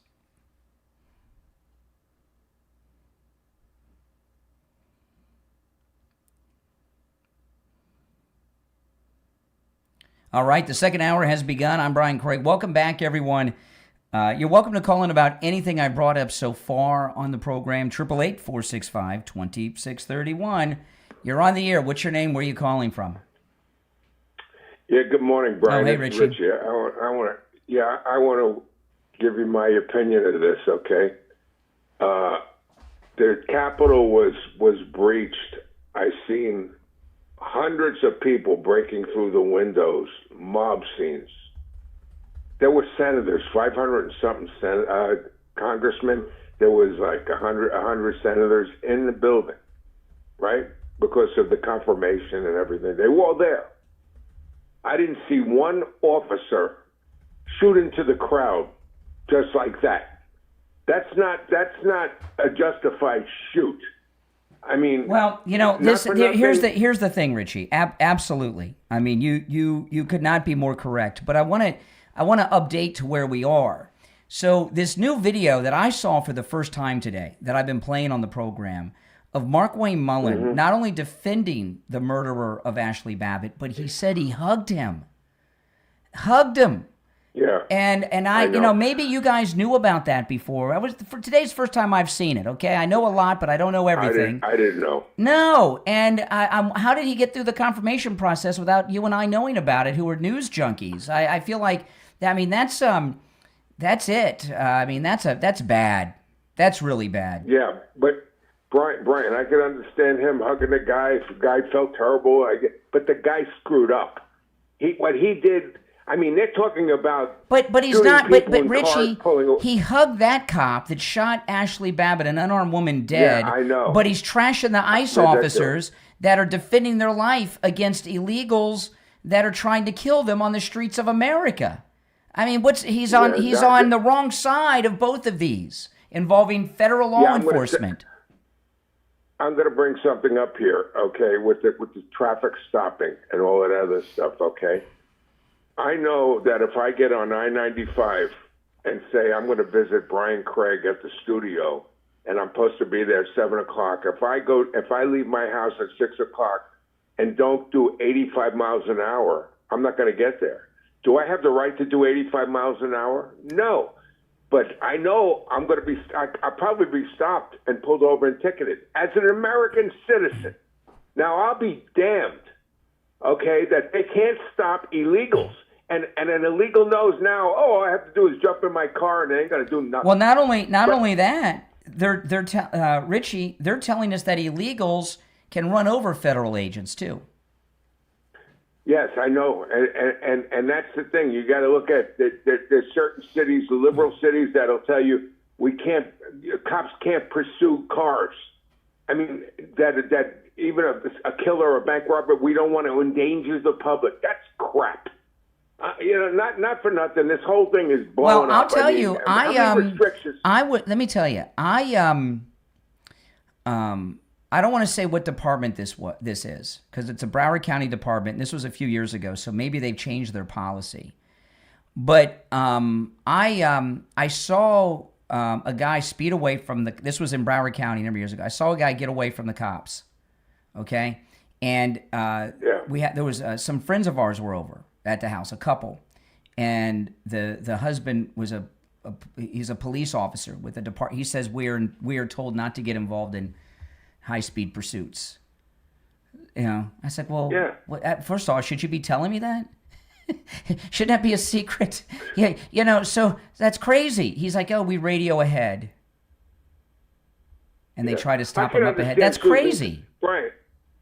Brian, we have to keep the Senate, even though she's a rhino, Susan Collins. Absolutely. And I could see. I think the Democrats set this whole demonstration up. It's going to probably get worse. It was a gift of giving because they want to be able to have something to run. She's a Trump guy, and ICE believes in it. So I can understand her opening up her mouth. I understand that. But he should have said, okay, let me talk to the president. Maybe he did. Or maybe let's suspend this and check it out until after the election and then put it back in. Just to make sure she gets over the finish line.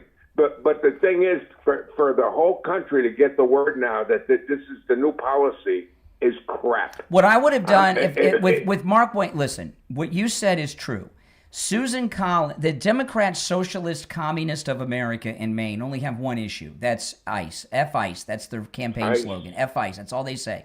So, instead of doing this, what I would have preferred is for Markwayne Mullin to take a team of people and go to Maine and investigate it, and then have a press conference telling us their findings. Which this guy was a getaway driver for illegals. He didn't do that. He just told illegals that you're free to drive America's highways. By the way, they're killing people, illegals, just driving around normally on the highways because they don't know how to drive the vehicles they're driving. It's bad. And so here's my question: do you think Markwayne Mullin got the okay from Trump before he gave this order?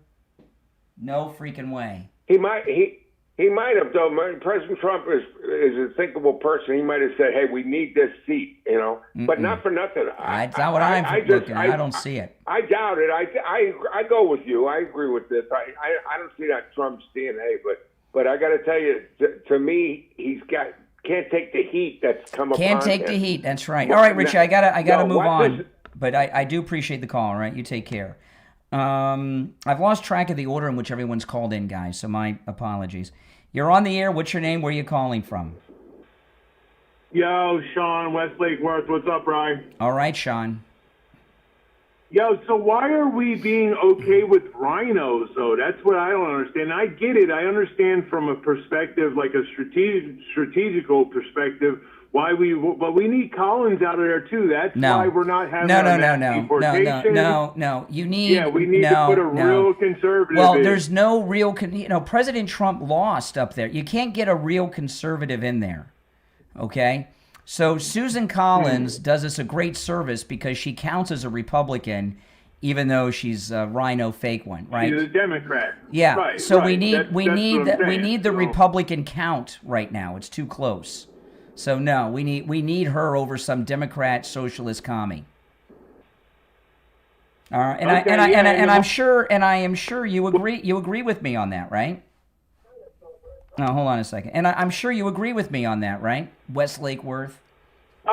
From a strategic, yes, I understand what you're saying strategically. I do. I would hope that we could get rid of the rhinos because that's why we keep having these problems where people are hugging Ashley. Well, we're getting rid of rhinos when we can. President Trump got rid of a rhino or two, right, in these primaries, but she's not one we can replace with a real Republican. First off, the primary's over and she won it. She's the Republican nominee, so we're stuck with her. Yeah, right.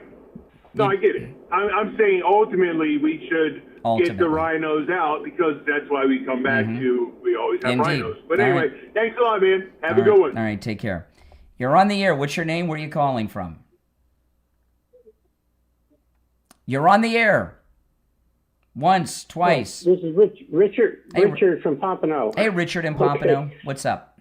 Okay, this all happened a long time ago, and I don't remember. Weren't all doors locked and all windows locked, and he's towering down facing, I'm assuming, the windows because they were being smashed. So in that photograph, does he have a gun? Is he armed? What are you talking about? What are you talking about?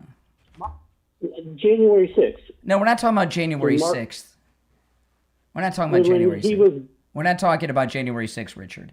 Well, there's a reference to it because Markwayne Mullin hugged the police officer and praised the police officer that murdered Ashley Babbitt. But we're not, debating January 6th. Right, but the photograph that we were showing. Oh, with him hiding? On his knee. He was trying to, he was trying to hide under his chair in the House chamber. Markwayne Mullin, yes. Okay. So he was unarmed, probably, and he heard just like the people outside. He was unarmed. All right. Just like the people outside walking down the halls, he was unarmed. Correct. The only people that were armed were the cops. No, it's hard to figure out. I don't know. No, it's not hard to figure out. It's not hard to figure out. I don't know. It's easy to figure out. Thank you. All right, take care. Let's take another call. What the heck? You're on the air. What's your name? Where are you calling from? Hey, this is Dean in Orlando. How you doing? Dan in Orlando. Okay, Dan. Yeah. So one of the things that is not really clearly understood with regards to the ceasing traffic stops, that's a logical move legally. Under Title 29A of the Section 106, which is allowing the jurisdiction for who can pull over, there's been a significant amount of federal pullback from being able to do regular traffic stops. So outside the jurisdiction of having these are not traffic stops, stops. you can't pull over somebody. These are not traffic stops like for traffic, and they're not being pulled over for a running stop at a stop sign. You're talking about you're talking about human traffickers. Slavers. I got you. There's a difference. But the premise for I know there's significantly a difference. The premise for some stops in this instance is not defined clearly enough by lawyers. By lawyers. Believe it or not, if you like it or hate it. So let me ask you. So the FBI can't pull over bank robbers that are trying to get away, or kidnappers. Because they wouldn't be pulling them over from the standpoint of it being a traffic stop. These aren't traffic stops. These are not traffic stops. Well, okay, what was the? Okay, then give me the information. They have a federal warrant from a federal judge for someone inside these vehicles. How did they know anybody was in that vehicle? Because they're doing surveillance. Well, they know people are in the vehicle because the car's being driven. And they do surveillance, and they know that the subject of the warrant is in the vehicle. Are you a lawyer? No, I'm not a lawyer. Ignorance of the law is very costly, though. What do you do for a living? What's your profession? You talk like a lawyer. I cannot say what my profession is. Nobody knows who you are. What are you? Are you a cop? They fired me for talking to you. Nobody knows who you are. Appreciate that. You can't say the profession. Come on. Nobody knows who you are. It's anonymous. Refer to it as I'm a IT professional. An IT professional who talks like a lawyer and a social justice warrior. I'm not anywhere near so. I don't agree with what's happening, but I'm trying to explain. Oh, okay. Now, wait, guys, you don't agree. Okay. This is now we're getting somewhere. You don't agree with what's happening. I do not agree. Okay. At all what is happening? Hold on. What is happening that you do not agree with? Okay. What I don't agree with is the fact that they're even stopping the traffic stops at all. These are not traffic stops. What legal jurisdiction? These are not traffic stops. Listen.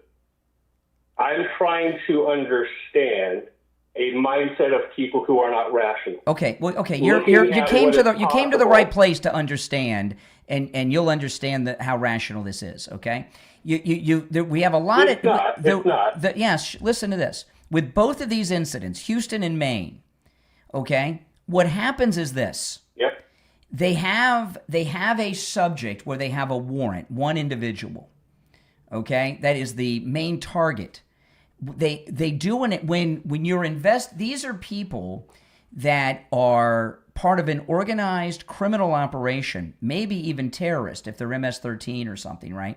But they're involved in a criminal operation. So what they do when they have someone who's a subject, they used to do this with the mafia, they do it with drug dealers and everything today. They do surveillance to find out who their associates are.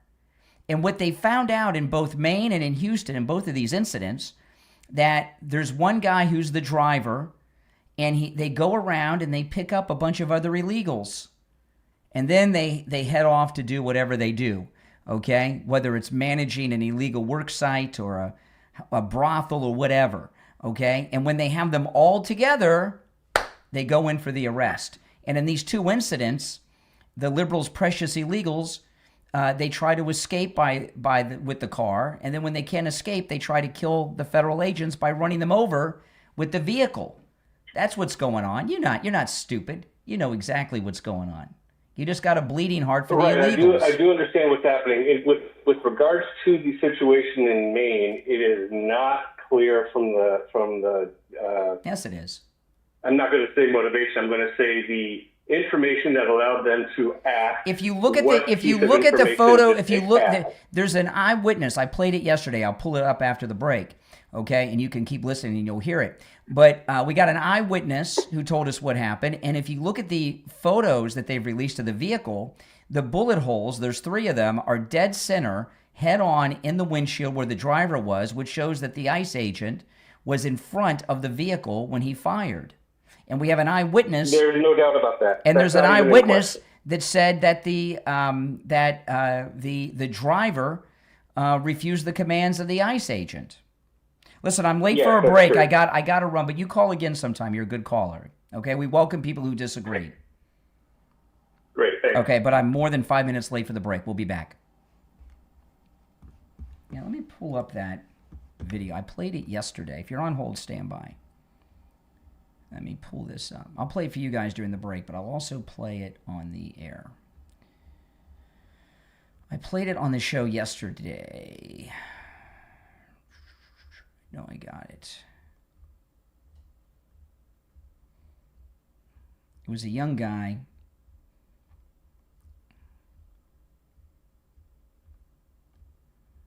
I played it on the air twice yesterday.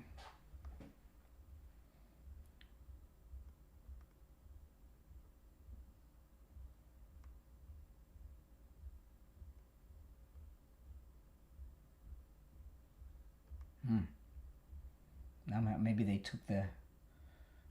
took the tweet off. Maybe they deleted the tweet that I retweeted. Okay, hold on. Let me keep looking. Isn't that something? That happens sometimes. Hold on.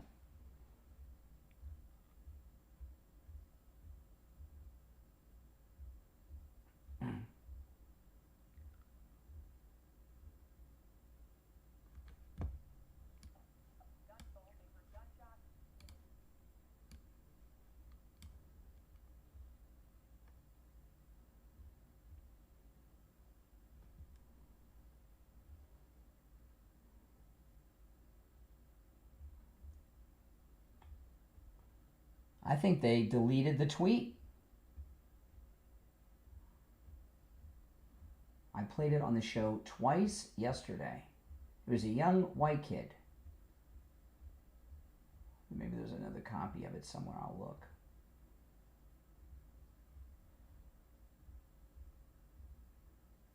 Here it is. I found it. Okay. Well, I'll have to play it when we come back. So hang in there. Let's see.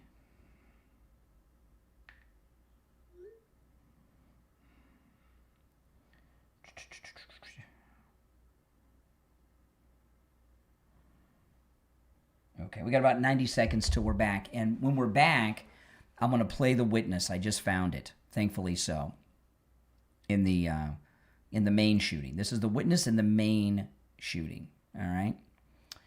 So I might retweet it again because I had a hard time finding it.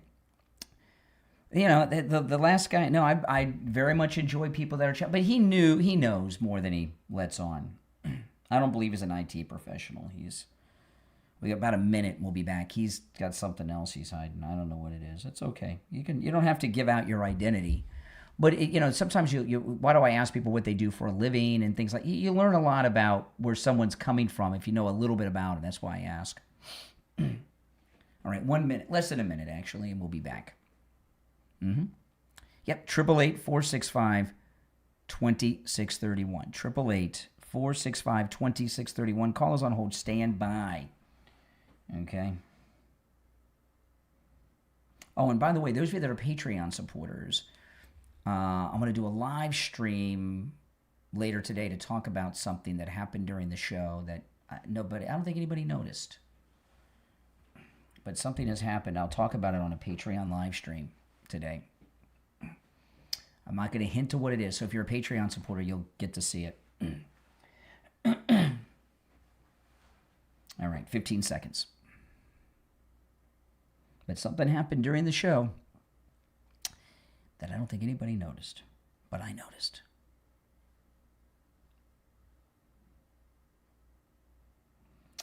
All right, we're back. I'm Brian Steve Kane. All right, callers on hold, stand by.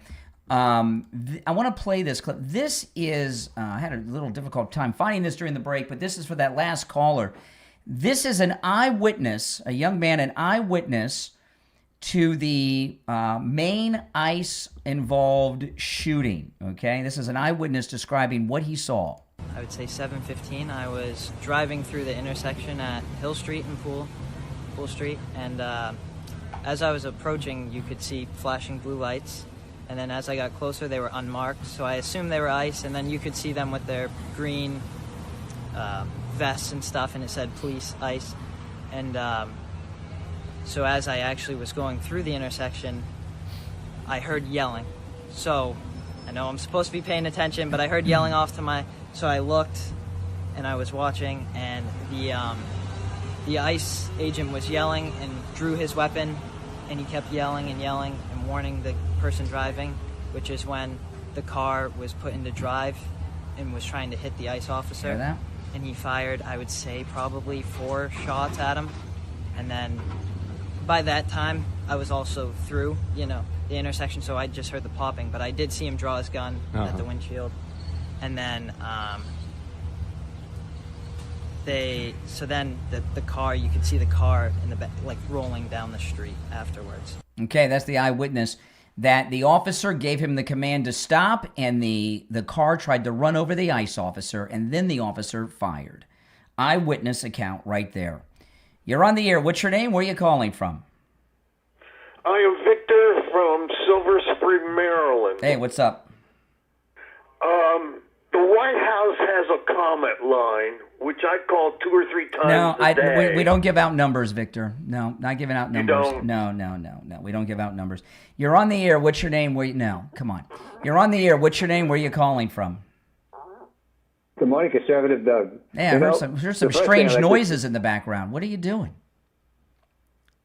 Strange noise? I don't hear anything. There were some squeaks. I heard some squeaks when I went to you. Oh, it might have been my chair. Oh, you're in a squeaky chair? Okay. Well, I'm glad to hear that, because that noise could have been some other things. Okay. You could have been sitting on something else, like a toilet. I'm glad you're not. No, sitting in my office. Okay, good. Anyway, so the first thing I'd like to say is I agree with you, man. I think the 5 would be better off with the 4 and get rid of that Jessica woman. But she's better than that other guy they had, but I can't say. I don't watch the 5 either because of her. Mm-hmm. Anyhow, but now the other thing is that this Markwayne guy, first of all, for him to hug the guy who killed Essie Babbitt, that to me is something wrong with him. And now he wants to make not have the stops to somebody in the car, the illegals in the car. You can't stop him. This guy's got to go. He's got to be replaced. I'm telling you, man. I don't know what's wrong with these people today, but it seems that the world is going nuts. There's all these people that don't want to. There's no more logic anymore, and they have no respect for the police, no respect for ICE. This is terrible. Now, I don't want President Trump to get involved in this right now, by the way, guys, because whatever this big announcement is tomorrow, it seems to be pretty important, and I don't want this Markwayne Mullin ICE Maryland mess, our main mess, to distract from what President Trump's going to announce tomorrow night. But I just can't see President Trump telling Markwayne Mullin, okay, stop pulling over illegals. I just don't buy that. No, that doesn't make sense. And I mean, first of all, I don't know what we have a witness there that testifies that the woman, the guy was trying to kill him, trying to run over an ICE agent. What is the guy supposed to do? Just get run over? Exactly. He shoots to protect himself. So this should have been no story. It should have been something that should have been read. But the damn media wants to get anybody they can to do anything against President Trump. It's sickening, but this is what we got. And then on top of all that, to show how crazy the world has got, I hear that the Socialist Democrat Party now wants to get rid of the presidency and get rid of Senate and just have Congress run everything, have the House run everything. Mm-hmm. So the world is crazy, man. It's gotten to the point that it just seems to me that Markwayne Mullin is not the man I thought he was. That Ashley Babbitt video, have you seen that before today? Yes. You have seen it? Yes, I did. Yep. Before today? I've never seen it before this morning. You saw it before today? No, I didn't see it. Oh, you didn't see it before today? Yeah. Yeah. Yeah, you didn't see, and you're not it doesn't seem like it's like this has been suppressed. Do you think he would have been confirmed if if that tape had been, I don't know, but I mean, that's that's pretty, he hugged the Capitol Police lieutenant that killed Ashley Babbitt. He hugged him, and he's bragging about it. Is there a photo of that? I'd like to know. I'd like to see the photo. All right, Doug, I got to run, but it's time for the break. If you're on hold, stand by. If you'd like to call in, the number's toll-free, 888-465-2631. 888-465-2631. It's a toll-free call no matter where you're listening. My name's Brian. You're listening to The Steve Kane Show, Florida's longest-running radio show, on the radio since 1977, celebrating 49 years on the radio. We'll be right back. All right, hang in there, guys. We'll be back in a moment. Are you looking for jewelry that's as unique as you are? Then check out Kita Luxury on Etsy, where every piece is handcrafted with passion, artistry, and the natural beauty of genuine crystals and gemstones, inspired by a love for one-of-a-kind bohemian designs. Kita Luxury was created with a simple mission to make extraordinary handmade jewelry accessible to everyone. Behind every creation is a talented team of skilled artisans, each bringing their custom expertise to metalwork, stone cutting, beading, and fine jewelry craftsmanship to produce stunning wearable works of art. Whether you're searching for a breathtaking statement necklace, elegant earrings, handcrafted bracelets, beautiful rings, or meaningful jewelry for both men and women, you'll discover pieces that celebrate your individuality and personal style. Every design is carefully handcrafted using high-quality, natural materials, creating jewelry that's more than an accessory. It's a reflection of who you are. Whether you're shopping for yourself or searching for the perfect gift, Kita Luxury offers timeless handcrafted jewelry designed to inspire, delight, and be treated for years to come.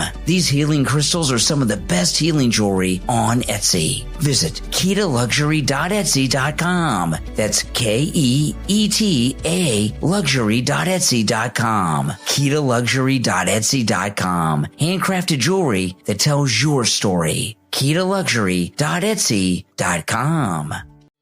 Life can leave us with a lot of questions. Why did this happen to me? Why do I keep repeating the same patterns? And where is God in all of it? If you've ever asked those questions, you need to tune into the Healing Philosophers podcast with The Healing Philosopher on Spotify. Through honest conversations and real-life experiences, each episode explores topics like healing from past hurts, generational karma, letting go of what's holding you back, understanding narcissism, and discovering how God can use even life's hardest moments for a greater purpose. The Healing Philosophers podcast is about finding hope, growing in your faith, and realizing that your story in every season of your life has meaning. Add the Healing Philosophers podcast to your Spotify playlist, and make sure to share the podcast on all your social media and invite your friends and family to listen in too. Your share could be exactly what someone else needs right now. The Healing Philosophers podcast with the Healing Philosopher on Spotify. Healing starts with one conversation. Listen now on Spotify. Hi, Tom Laporta here. We are Laporta Roofing, a family business since 1983. You are our customer. In other words, our boss. We are here for and because of you, not the other way around. The 2026 rainy season is upon us. Because we haven't had a hurricane in 2 years, all the storm chaser roofing companies have gone out of business, leaving only the strongest and the best contractors. At Laporta Roofing, we will never sell you a roof you don't need. We don't have salesmen or commissions, so we will never pressure you to sign a contract. Also, deposits are not required. At Laporta Roofing, you will always come first. We must earn your trust, and we will. So call me on my cell at 954-604-4602 or find us on the web at laportaroofing.com. That number again is 954-604-4602, 954-604-4602, or on the web at laportaroofing.com. All right, here we go. 5 seconds.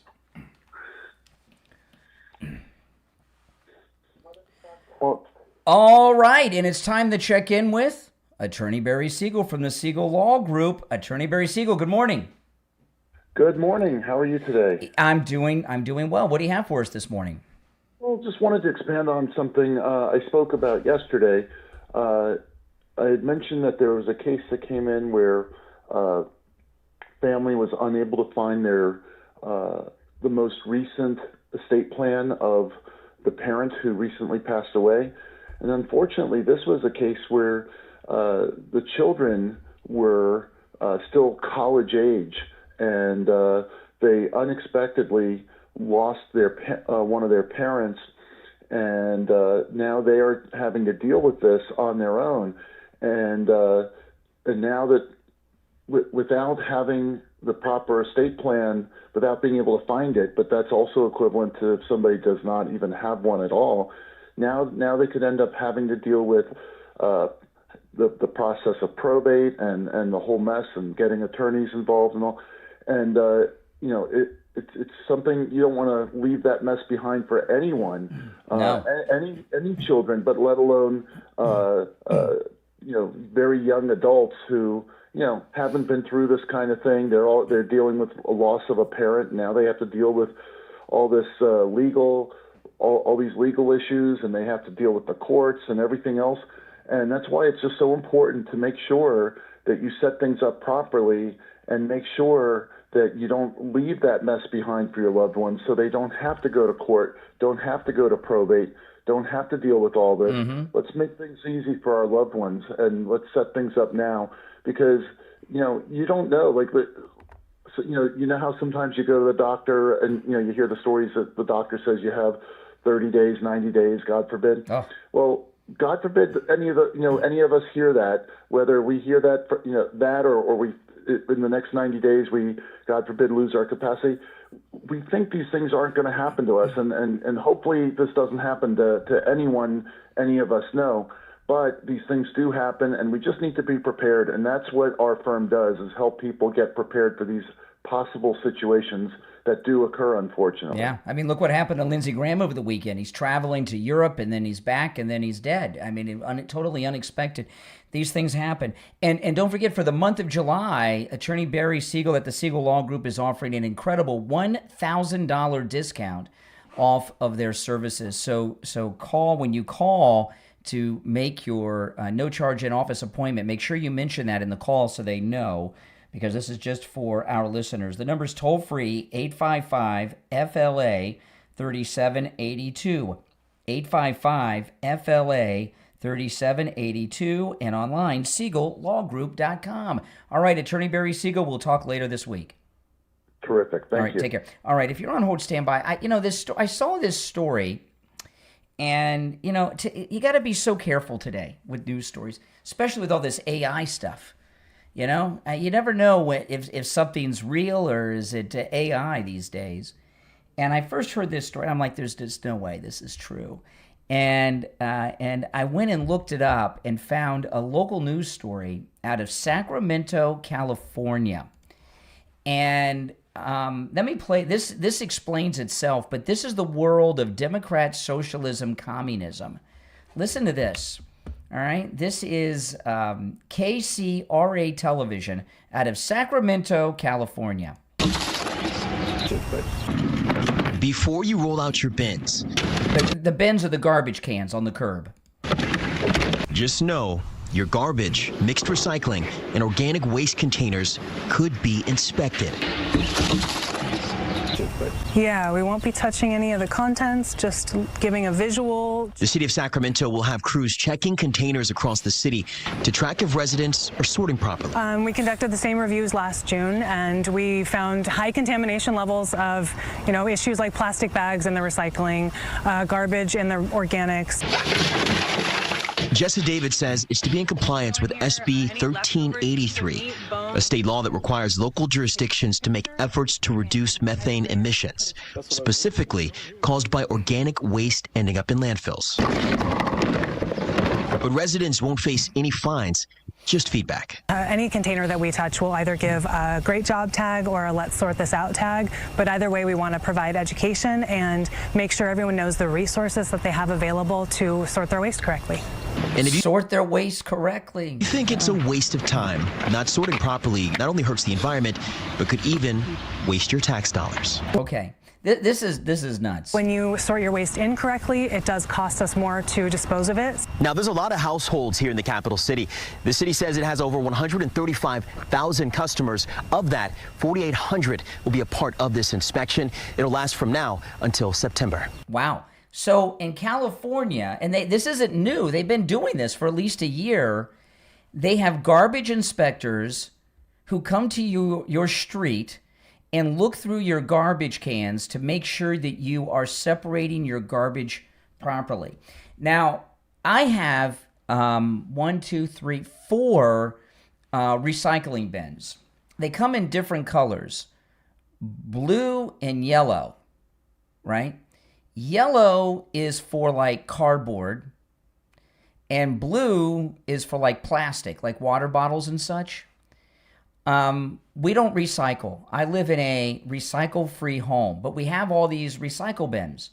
Okay, I've got 3 regular bins, the yellow and 2 blues, and then I have an actual blue garbage can that's to recycle and we don't, you know what we use our recycling bins for? What do you think? We don't recycle with them. What do you think we use our recycling bins?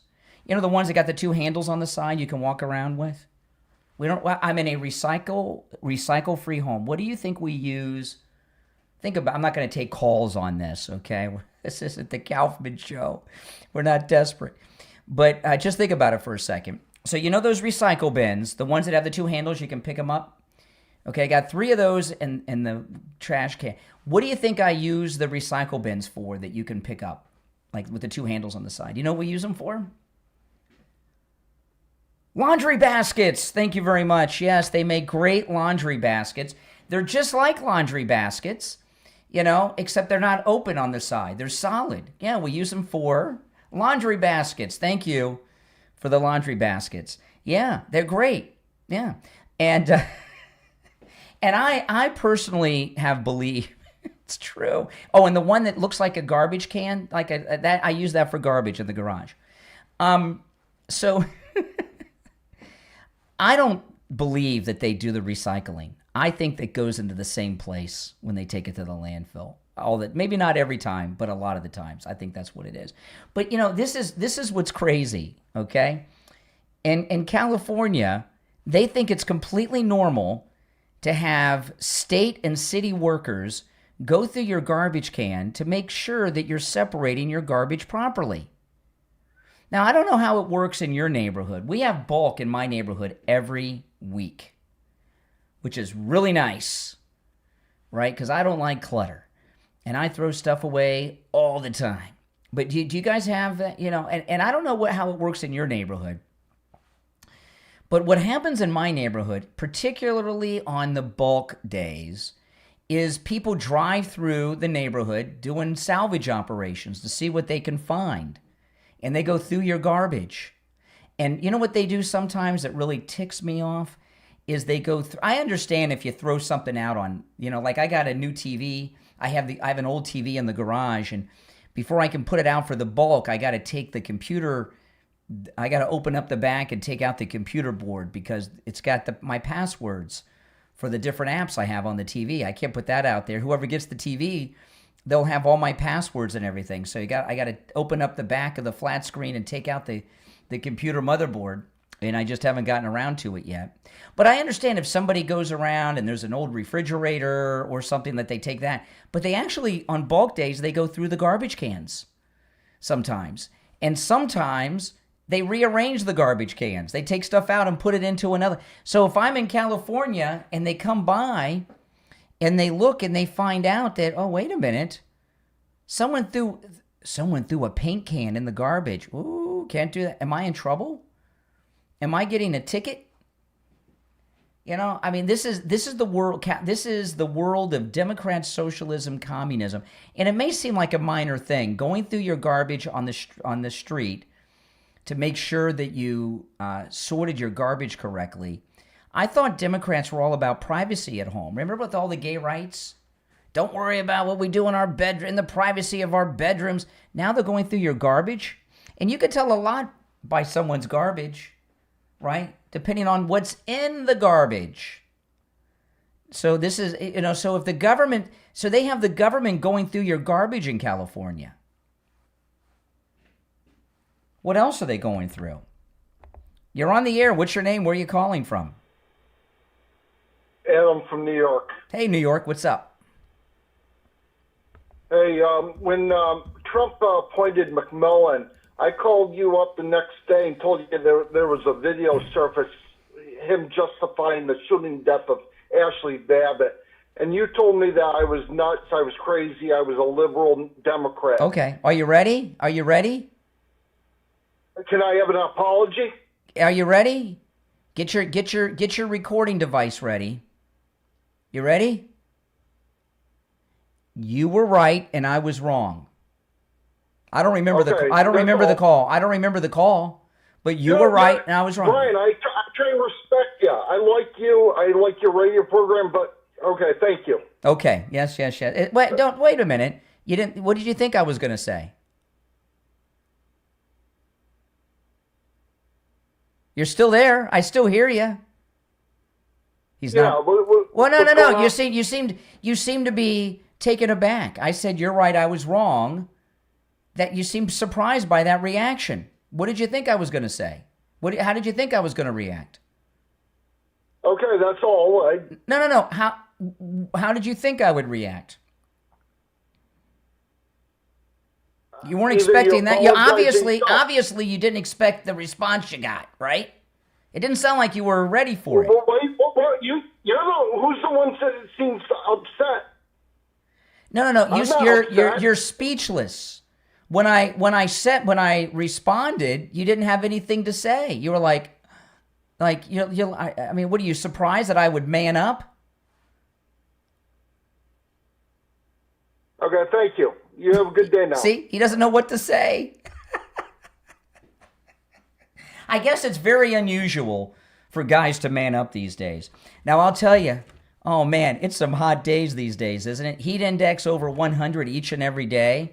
If you have an air conditioning unit in your home that's blowing hot air, if part of your house is hot during the day, if your AC unit's not cooling your home properly, and you want to call Sloman Central Air Conditioning, listen to this.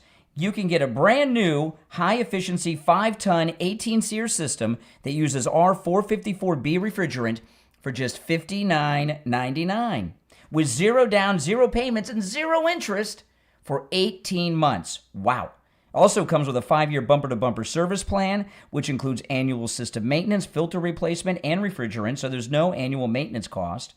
You'll also receive the Sloman Shield home security system installed with 5 years of professional central station monitoring included in your AC package. Wow, great deal. Give them a call right now, 561-217-COOL, 561-217-COOL, 561-217-COOL. We'll be right back. Yeah, what did that guy think I was going to say? Did he not seem speechless to you when I said that to him? And even when I gave him time to think, he couldn't think. I don't remember the call, but whatever. It's okay. It's okay. Can't be right all the time.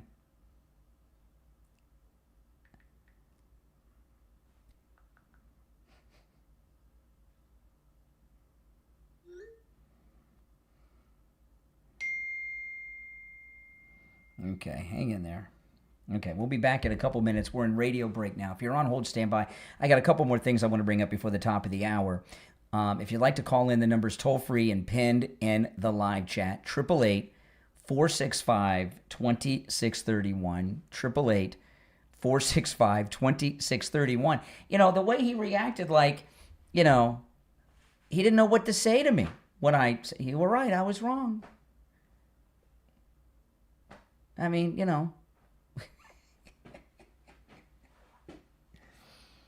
Oh my goodness. It's okay not to always be right. But I think I'm right much more than I'm wrong, right? But you know, the thing is, you know, when I talk about things based on what we know right now. And what we talk about is the news as it's breaking and developing. So, you know, as a story develops, you learn more as the story goes on. And sometimes, you know, some facts will come into the story that were not previously known. Oh, my goodness. But, you know, it does seem to be that when you admit that you're wrong, people do get surprised sometimes when you were wrong about something. It's very strange to me. You know, it's not that hard. Okay, we got just over a minute, and we will be back. All right, if you're on hold, stand by. I got a couple things here I want to share. Okay, hold on. Oh, yes. This is nuts.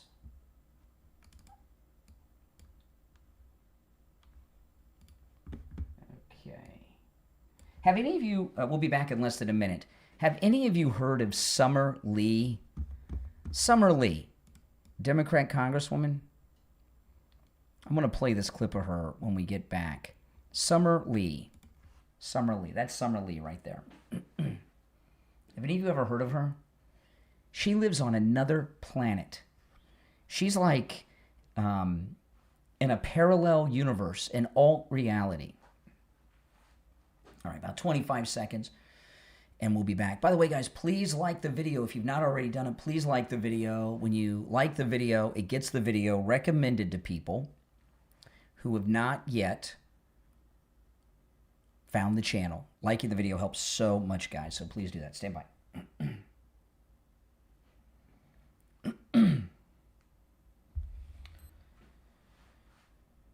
All right, we're back. It's the Steve Kane Show. My name's Brian Craig, and if you're on hold, hang in there. I got a couple things I want to share here before I forget. Have any of you heard of Congresswoman Summer Lee?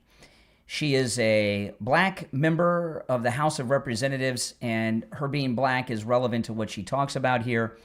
She is in another universe than I'm in, all right? And if there's a parallel universe out there, I think we're doing a crossover, like in the science fiction movies, between that universe and the one that I've lived in, because she's, well, let me just play it, and it explains itself. This is Congresswoman Summer Lee.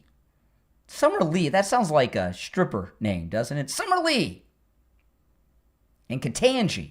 Let me just say, I have a black doctor, and I sought my black doctor out. In fact... Okay, now, I'm going to play the whole thing uninterrupted. Okay, she says, I have a black doctor, and I sought my black doctor out. Let me tell you something. I have never sought out a doctor based on skin color, okay, or gender or anything else, okay? You know, I go to the doctor. My primary care physician is a female, and she's Indian, like from India, okay? Who cares? You know, I don't say, well, I gotta have a white doctor, or I need a white doctor. And if I did that, you'd think I was a racist. And you know what? You'd be right. But Summer Lee, she's bragging. Let me just say, I have a black doctor, and I sought my black doctor out. In fact, black doctors are in high demand because black patients know that culturally competent care can be the difference between care and cure. Okay, now this is bizarre to me. Remember MASH? MASH is a pretty good show. My wife and I, we watched most of the first season a couple weeks ago of MASH. It holds up. It's pretty good. I haven't watched it since I was a kid. I see it with a different eye now than when I was a kid, when it was on TV. But there was an episode of MASH where, now you remember, MASH took place during the Korean War, and that was the first military conflict we were in, where the services were no longer segregated. Desegregation happened in the military, and Korea was the first time. And they had this episode where this wounded soldier, he's white, he gets taken to the 407 7th, and he tells the doctors, make sure that you give me the right blood. And they thought he meant like blood type A, B, negative, whatever, and he meant white blood. He was afraid that if he got the blood from a black donor, something would happen. And when he was unconscious after surgery, they put him in, they covered his whole body like in blackface, and he woke up and he thought he turned black because he'd gotten the blood from a black donor. Pretty funny episode, but it's kind of, and it exposed the racism of this idiot's character. But that was a sitcom. That wasn't real life. Summer Lee, she's in the real world, and it's not a sitcom. It's the House of Representatives yesterday. Let me just say, I have a black doctor and I sought my black doctor out. In fact, black doctors are in high demand because black patients know that culturally competent care can be the difference between care and cure or life and death. That's just what it is. So white doctors are killing black patients? Just really quickly, I don't know if some of my colleagues know some of the history of black care and mistreatment in the medical field. But for instance, gynecology procedures were developed from unanesthetized, non-consensual experiments performed on enslaved black women. Life-saving vaccines were developed using stolen cells from Henrietta Lacks, a non-consenting black woman. Modern health care was built using black bodies without our consent.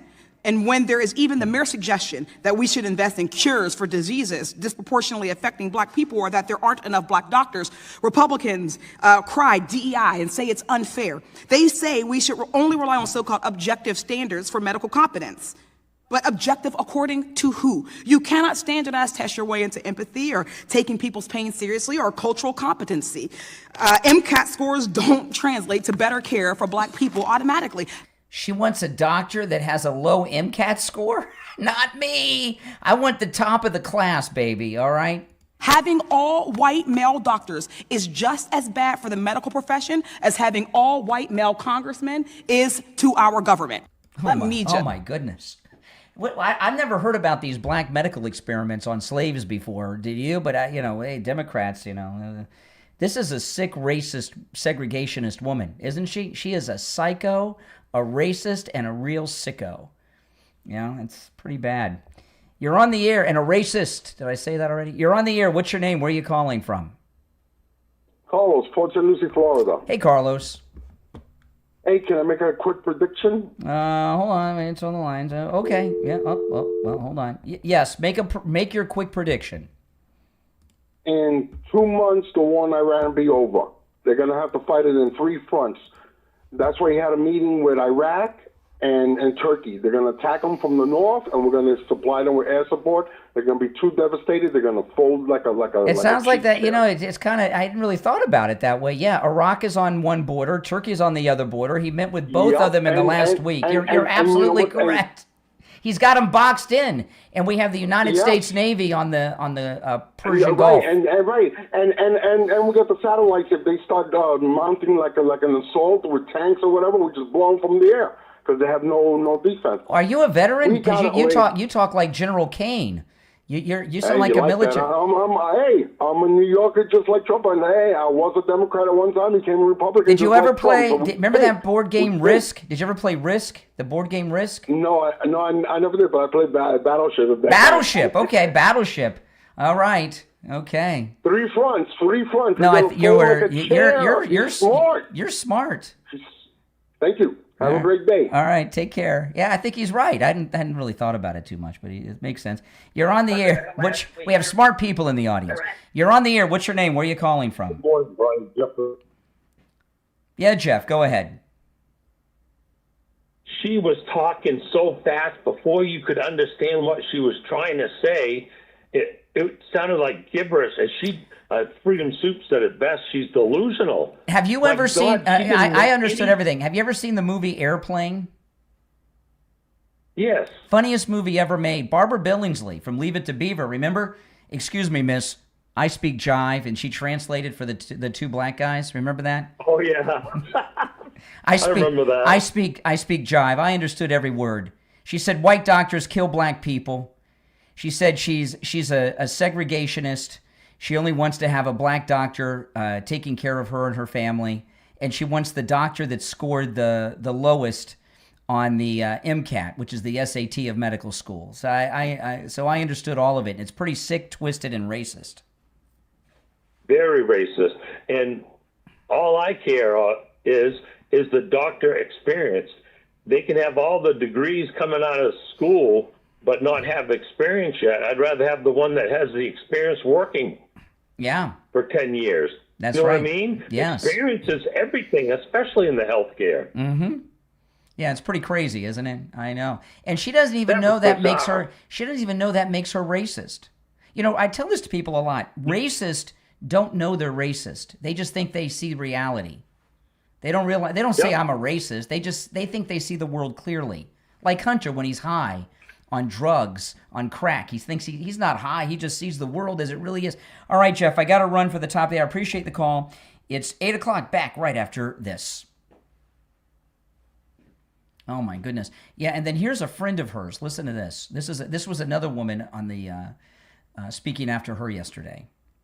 I am incredibly disappointed that as academic deans, you could not immediately answer the question about teaching colonialism in healthcare.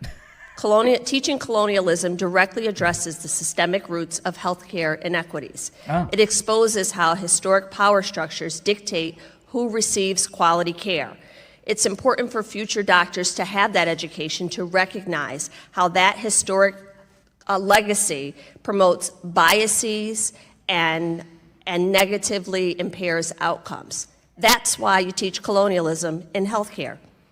I am equally as disappointed to hear that we have deans from California universities specifically who can't immediately say that the Black Panther Party was central to healthcare discussions. When was that? When was that?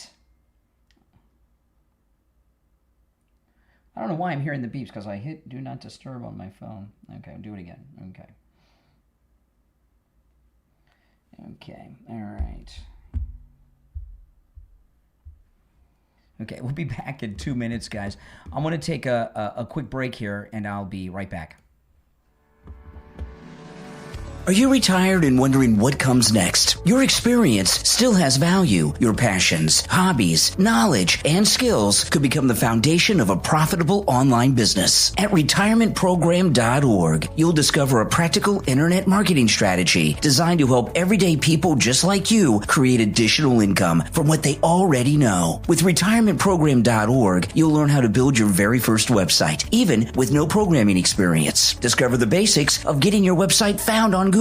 Learn to attract targeted visitors and turn that traffic into revenue. This free step-by-step guide explains how to choose a topic, create useful content, improve your search rankings, and explore proven ways to make money online. Retirementprogram.org isn't about getting rich overnight. It's about investing a little time each week to build something that can grow over time and provide an additional source of income during your retirement. Your dream career may not be behind you. It could be just beginning. Visit retirementprogram.org today and get your free guide, and share the link on all your social media so your retired friends can join in too. That's retirementprogram.org.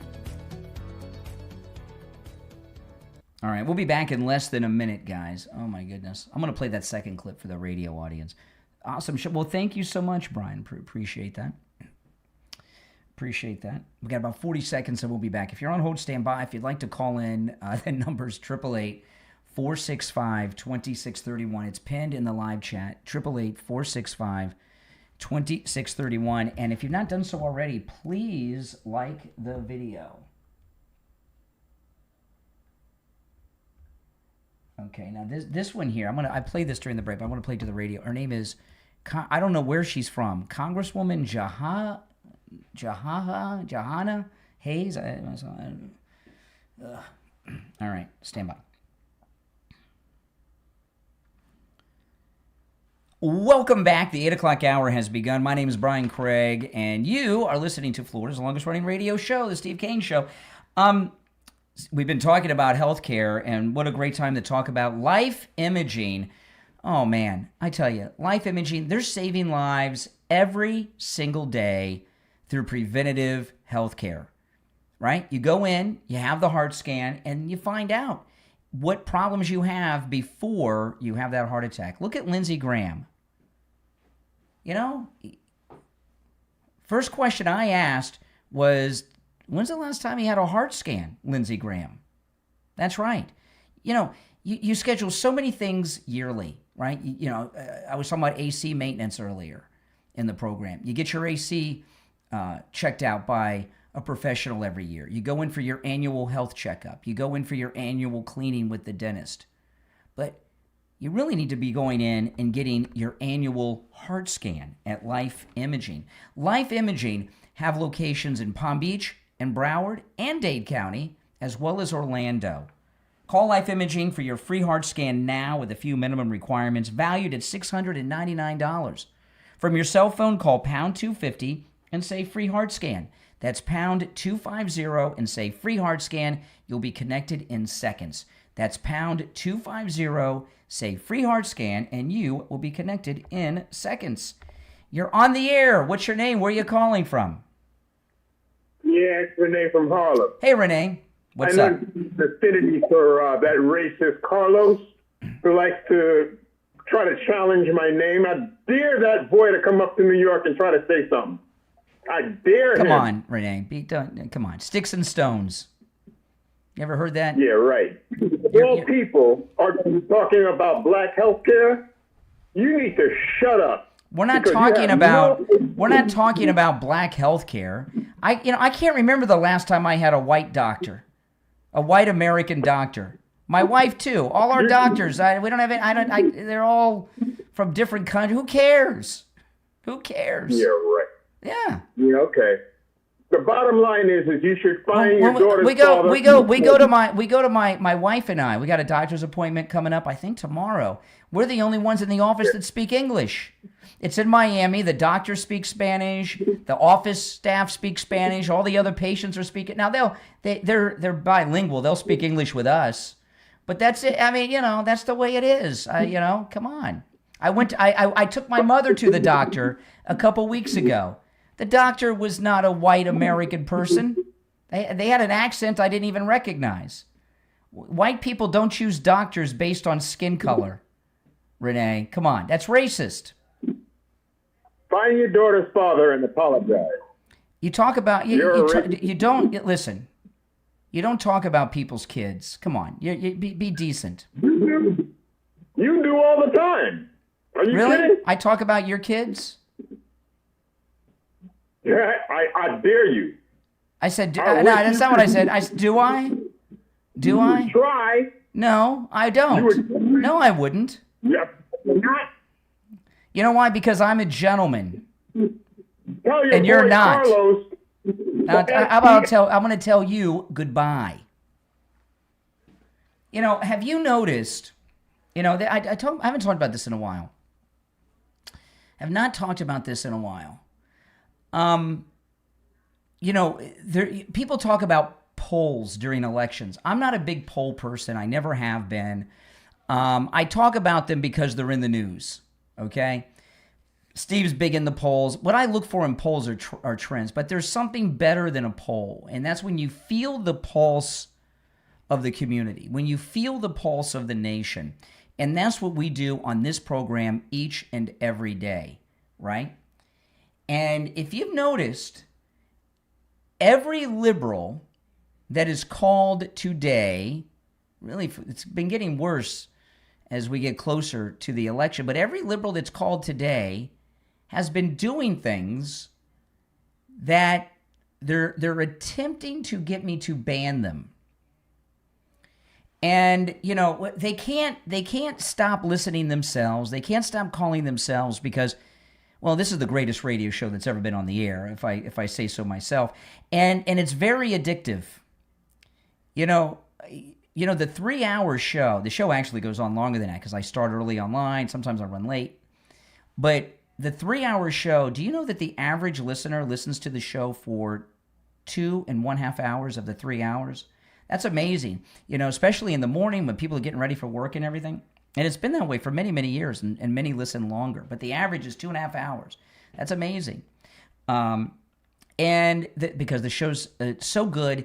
And these liberals, like Renee and Doc, I'm talking about in particular today, they're addicted to this program like Hunter Biden is addicted to Ukrainian hookers and crack. And they can't give it up. And so what they're trying to do is get me to sever them from the program.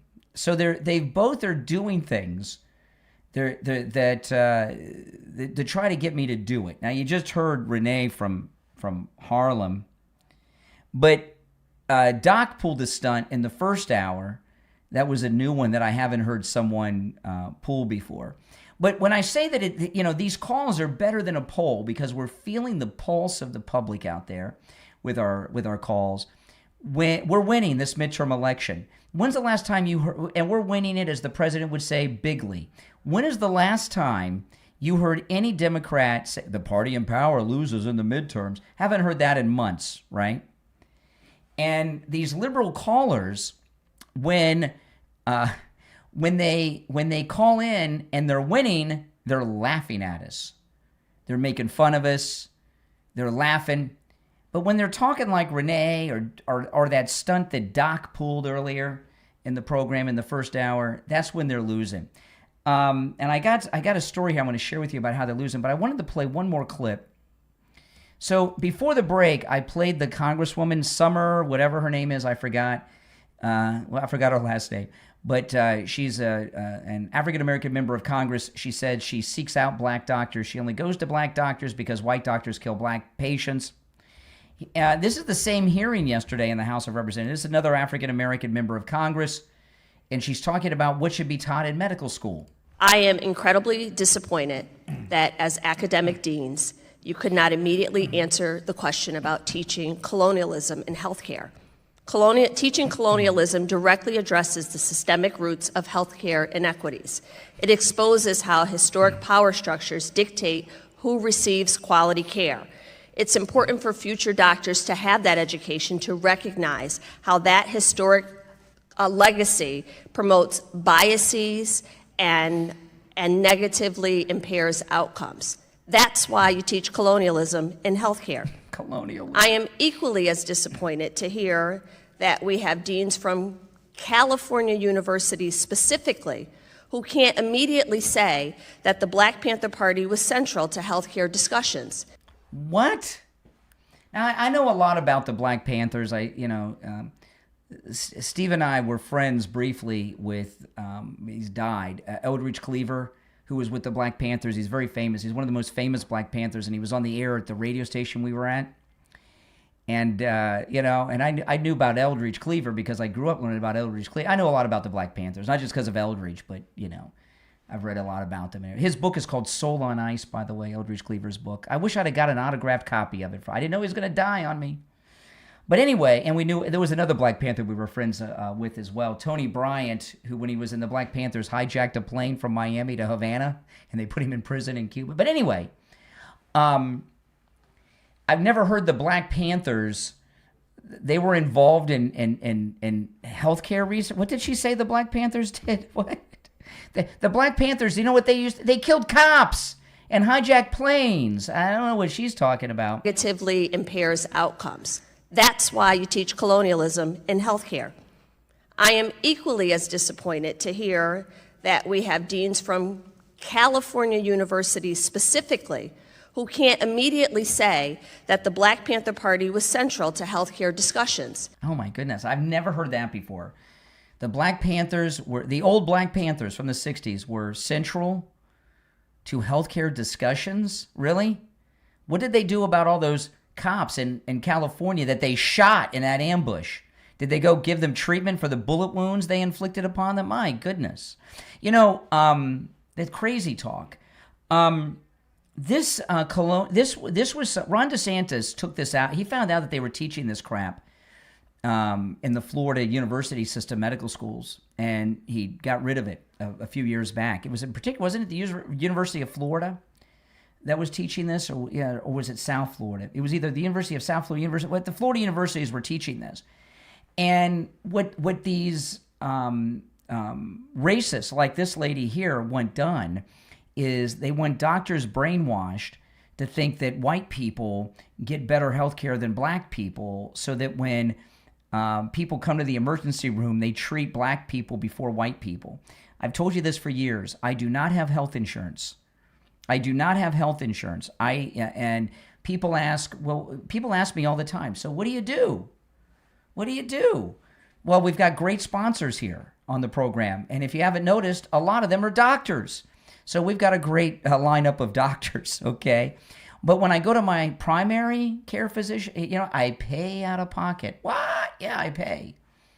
I had pretty bad flu a couple months back. I went to a walk-in clinic, and they asked me for insurance. I said, I don't have insurance. They said, okay, $175. I paid. Then I took the prescription to Walgreens, and they filled it, and they said, we need your insurance. I said, no, I don't have insurance. They said, okay, we got a coupon in that. And so they took the price down for this coupon. They gave me the price, and I paid. And you know what? It was a heck of a lot less than what 1 month's payment would be on an insurance policy for me. So I'm uninsured, and I'm as white as it gets. So who has better health care, right? Uninsured me, or somebody that has Medicaid living in Section 8 housing somewhere. I think the person on Medicaid and Section 8 housing has better health care and better access than I do because they can go for free. So I may not go out and get something done because I don't want to pay for it, or I want to see if I get better before I pay for it, right? Oh, my goodness. I tell you, it's one of those days. It's one of those days. And speaking of doctors, because we have... Hold on a second. I just got to get your number, Doc. Hold on, Doc. I got to make sure, because if I give the number off the top of my head, I might give your cell phone. I'm talking about Dr. Appleton, because I call Dr. Appleton, and I talk a lot, but I call him on his cell phone. I don't want to give that out by accident. Speaking of great doctors that take great care of me, Dr. Philip Appleton with his robotic laser wave pain treatment. Dr. Appleton's robotic laser wave pain treatment works on every type of pain I've ever heard of. Many of these pains I've had, and this list I'm about to give you is a very incomplete list, but it's some of the more common ones. Arthritis and bursitis pain, bone on bone, gout, TMJ, pre- and post-surgical pain, neck and back injuries, knee conditions, tinnitus, sciatica, spinal stenosis, fibromyalgia, plantar fasciitis, rotary tears, herniated disc, acute and chronic pain, and the list goes on. Listen, it works. He's rid me of pain 7 times. Not only did he rid me of pain those 7 times, none of the pains have returned because Dr. Appleton, with his robotic laser wave pain treatment, repaired the damage that was causing me the pain. He did it without any shots, without any injections, without any surgery, no downtime. Not only is the robotic laser wave pain treatment painless, you don't even feel it when it's happening. Appointments are not necessary. Walk-ins are welcome even on Saturdays. And the consultation is free as well. Give Dr. Appleton a call and say bye-bye to your pain. 954-973-0710. 954-973-0710. That's 954-973-0710. And online, AppletonCairo.com.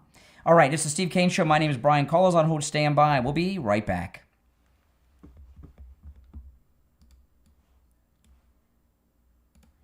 Life can leave us with a lot of questions. Why did this happen to me? Why do I keep repeating the same patterns? And where is God in all of it? If you've ever asked those questions, you need to tune into the Healing Philosophers Podcast with The Healing Philosopher on Spotify. Through honest conversations and real-life experiences, each episode explores topics like healing from past hurts, generational karma, letting go of what's holding you back, understanding narcissism, and discovering how God can use even life's hardest moments for a greater purpose. The Healing Philosophers Podcast is about finding hope, growing in your faith, and realizing that your story and every season of your life has meaning. Add the Healing Philosophers Podcast to your Spotify playlist, and make sure to share the podcast on all your social media and invite your friends and family to listen in too. Your share could be exactly what someone else needs right now. The Healing Philosophers Podcast with the Healing Philosopher on Spotify. Healing starts with one conversation. Listen now on Spotify.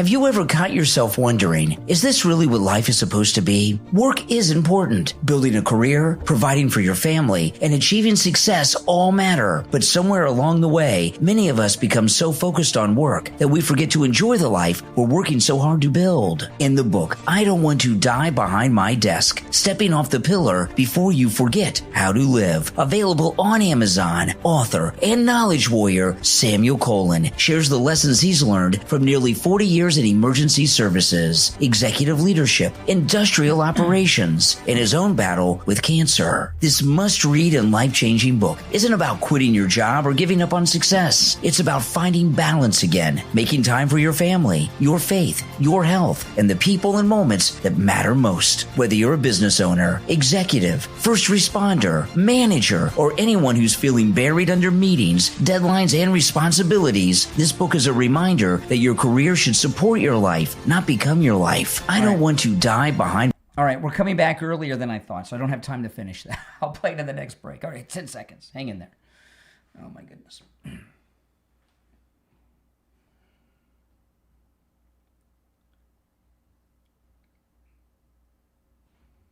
All right, we're back. It's the Steve Kane Show. My name is Brian Craig.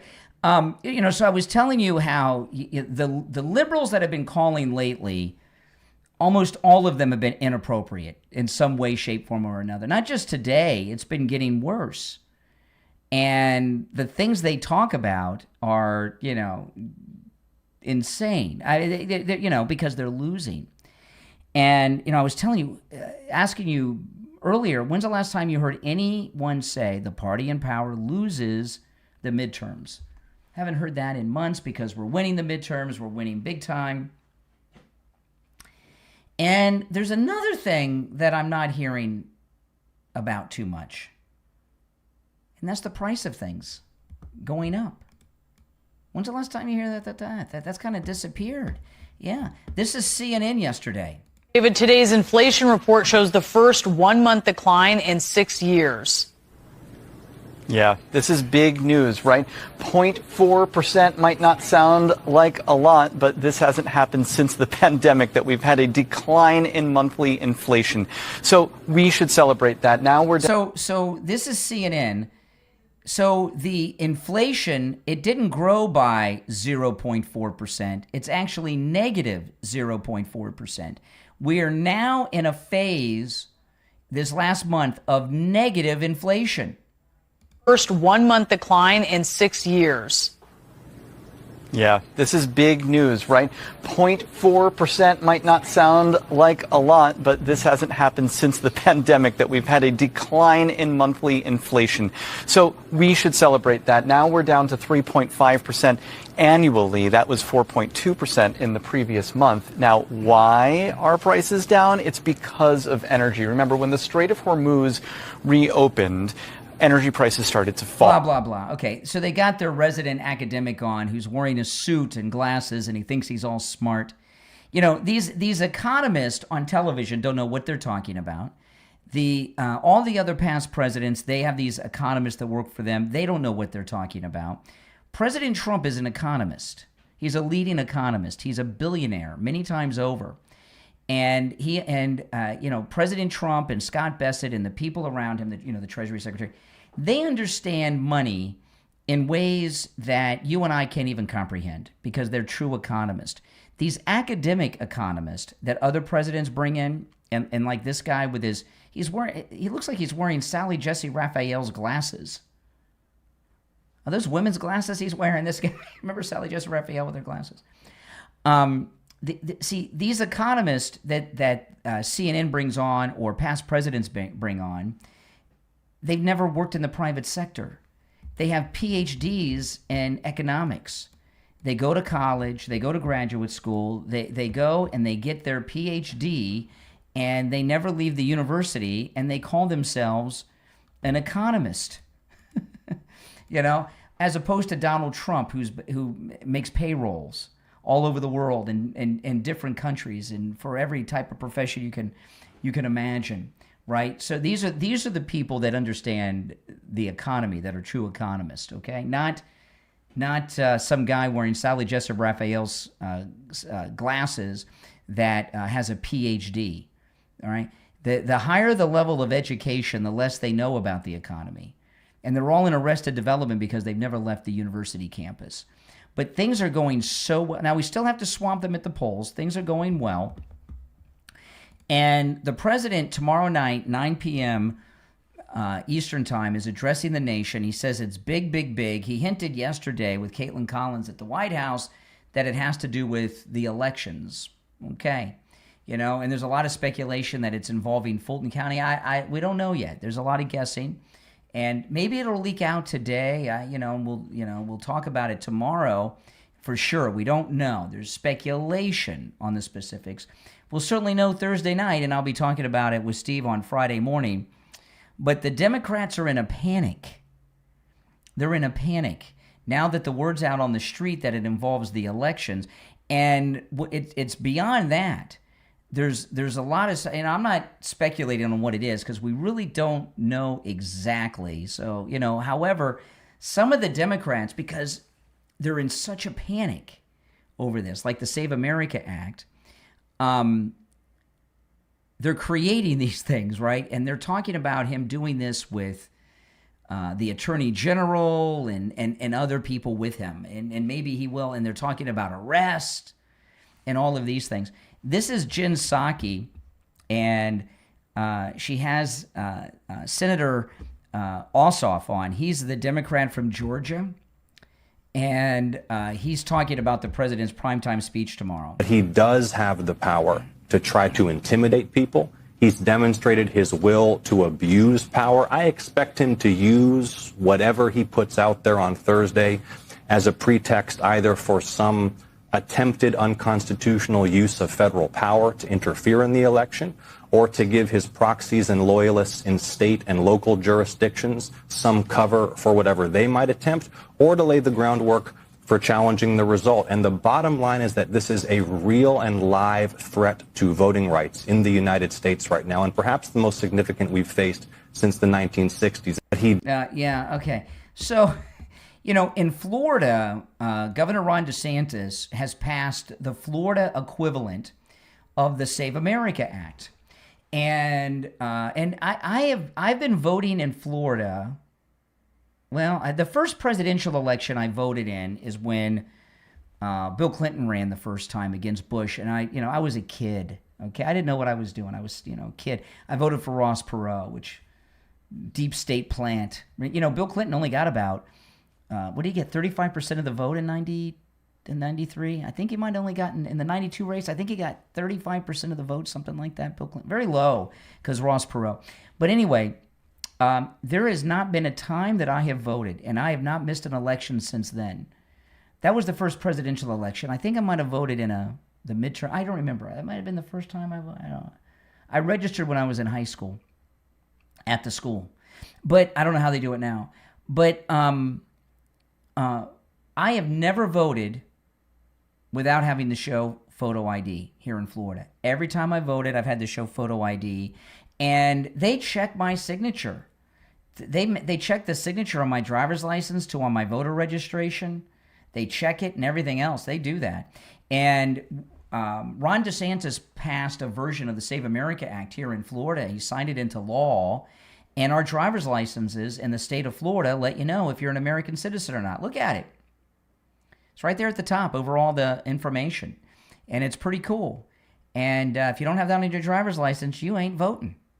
And that's the way it should be. So, Donald Trump is trampling upon the voting rights of people that aren't U.S. citizens. Yes. You think I could go to Canada and vote? You think I could go to Mexico and vote? I don't think so. I'm sure in Mexico it says vote a key, just like here. Vote a key, just like here. No, they don't let you vote in other countries if you're not a citizen. It's only in the United States. And you can hear the panic.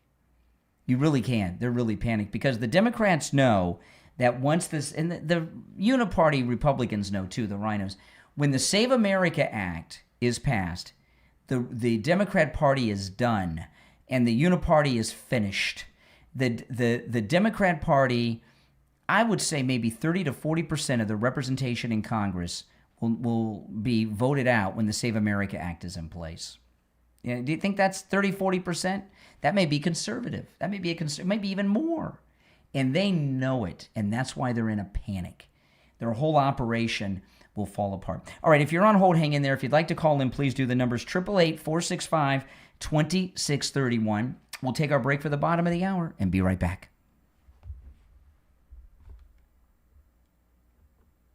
All right, guys, if you'd like to call in, the number's toll-free and pinned in the live chat. We'll be right back.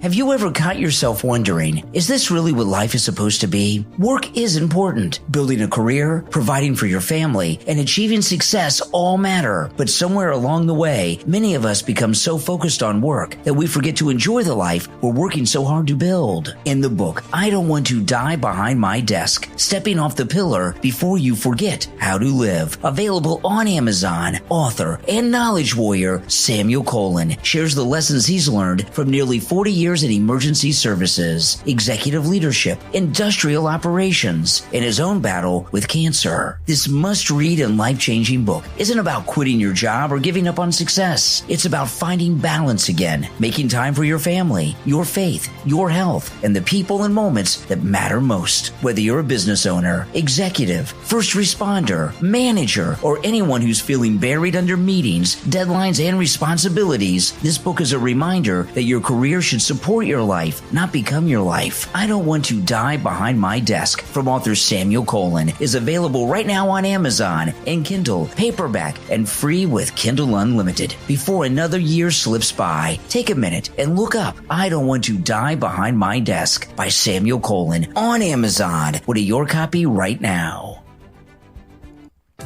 What if you could have a professional website online in just 60 seconds for less than $1? You can with forless.ai. That's FOR-less.ai.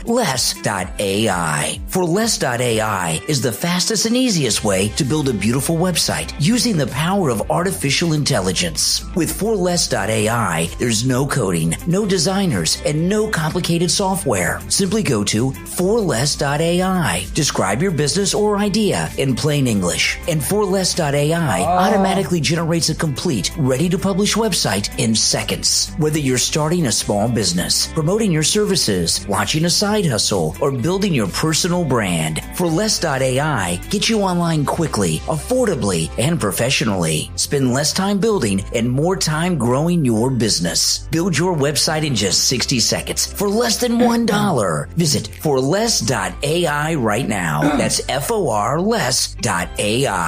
Forless.ai. Less time, less effort, more results. Forless.ai. Oh, this is big. Oh, man. Oh, boy, oh, boy.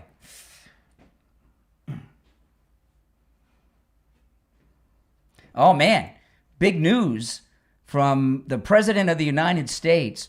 Now, I began today's show asking a simple question. Did Markwayne Mullin get permission from Donald Trump to order ICE agents to stop traffic stops, right? Remember that? That's how I started the show. There's been some mixed results on that. People have been calling in and saying, oh, yeah, of course, you wouldn't do that with that. You know, you've been hearing the talk. That's what I started. Did Markwayne Mullin get permission from President Trump before he ordered the ICE officers to not do traffic stops anymore? Well, President Trump has overruled Markwayne Mullin, the man who hugged the murderer of Ashley Babbitt. Listen to this. President Trump on Truth Social. Callers on hold, hang in there. The men and women of ICE are doing a great job, one that has to be done. Crime is way down in America, in many cases, with numbers that haven't been seen in decades. The open border policy of sleepy Joe Biden allowed 25 million people to pour into our country, unchecked and unvetted. Many were criminals, and we have to get them out. In order to do this, we must be strong, tough, and smart, and we cannot give up one of ICE's most important and effective crime-fighting tools, the traffic stop. Okay, and traffic stop, all letters are capitalized with an exclamation mark. And we cannot give up one of ICE's most important and effective crime-fighting tools, the traffic stop. Once we do, we are playing right into the criminals' hands. The radical left Democrats would like to see this done, but it won't happen on my watch. ICE, be judicious, fair, and smart, and go back and do your very important job. Keep those crime stat records coming. Remember, you are loved and respected in America. Thank you for your attention to this matter, President Donald J. Trump. So Donald Trump has overruled Markwayne Mullin and has ordered the ICE agents to resume traffic stops. Oh, my goodness. It happened. I wonder if the president was listening this morning. You think? It's possible. He's listened before. Oh, man. Isn't that something? So now we know Markwayne Mullin did not get President Trump's permission. This is great news. And it happened live during the show. Boy, oh boy. Markwayne Mullin must be really humiliated. You think he's humiliated right now? Do you think he feels humiliated? I bet he does. You're on the air. What's your name? Where are you calling from? Morning, Brian. It's Jacqueline out of California. Oh, hey, what's up? Hey, I got a question for you. When you started driving, when did you, the rules regarding being pulled over by a law enforcement agency, when did you learn that? Was that part of your education when you were taught the rules of the road? No, I didn't. I got a ticket the first week I had my driver's license and first car. And oh my goodness. And my grandmother was in the car with me. And I got pulled over going 55 and a 35. And I remember my grandmother said, "I told him to slow down, officer." And he wouldn't. Yeah, I got a ticket. I took driver's ed after I already had a car and drove at school for an easy credit. But I learned how to drive by watching my parents. That's how I learned. Right? Well, I don't know where these people come from, but I'm assuming that part of, getting your license and learning the rules of the road is that you learn what to do when you end up breaking those rules in law enforcement. Yeah, in fact, I remember when I got that first ticket, it was in Fort Lauderdale, and it was a motorcycle cop. They're the worst. They're the worst. The motorcycle cops, oh my goodness. There's no talking your way out of them. And they were hidden behind some bushes, and he actually, I remember this like it was now. I haven't thought about this in a long time. He stepped out in the middle of the street and put his hand up like, "Stop." I didn't run him over. I didn't try to get away. I pulled over where he told me to pull over. I wonder if I would have not stopped and tried to run him over, you think they would have shot me like I shot that illegal in Houston and in Maine? Of course. Because you don't have to be an illegal alien if you utilize a weapon, a 2,000-pound weapon. That's right. Against an individual, then you're going to end up paying consequences. Well, I don't know. You were calling in when I read this, but President Trump has ordered ICE to resume the traffic stops. So Markwayne Mullin got overruled. Markwayne Mullin. Markwayne Mullin is a spoiled rich kid. He's probably never heard no in his life. This may be the first time he hasn't gotten his way. So this is the thing. Okay, I think we ended up having a discussion about this before. Being an illegal alien does not put you above the law. Unfortunately, they have been told that they are. They've been treated like they are. But when it comes right down to law enforcement, hopefully, which I've seen in my lifetime, I'm not saying that this is the case with everybody, but a majority of the time, everyone is treated the same. That's true. Hey, listen, John, I gotta run, but you make some good points. Okay, take care. You know what I just got in my head when she was talking? It's stuck in my head. Phil Collins, I'm an illegal alien. I think was that when he was with Genesis still? I think that was that Genesis, Illegal Alien with Phil Collins, or was that when he went solo? I've got the song in my head. That's a good song. Illegal Alien. Phil Collins. All right, let's go. You're on the air. What's your name? Where are you calling from? Brother Brian, IB, good morning. Hey, IB, what's up? Rapid fire. In Mullin. Very suspicious. Rhino. Oh, his phone just went dead. Okay. You're on the air. What's your name? Where are you calling from?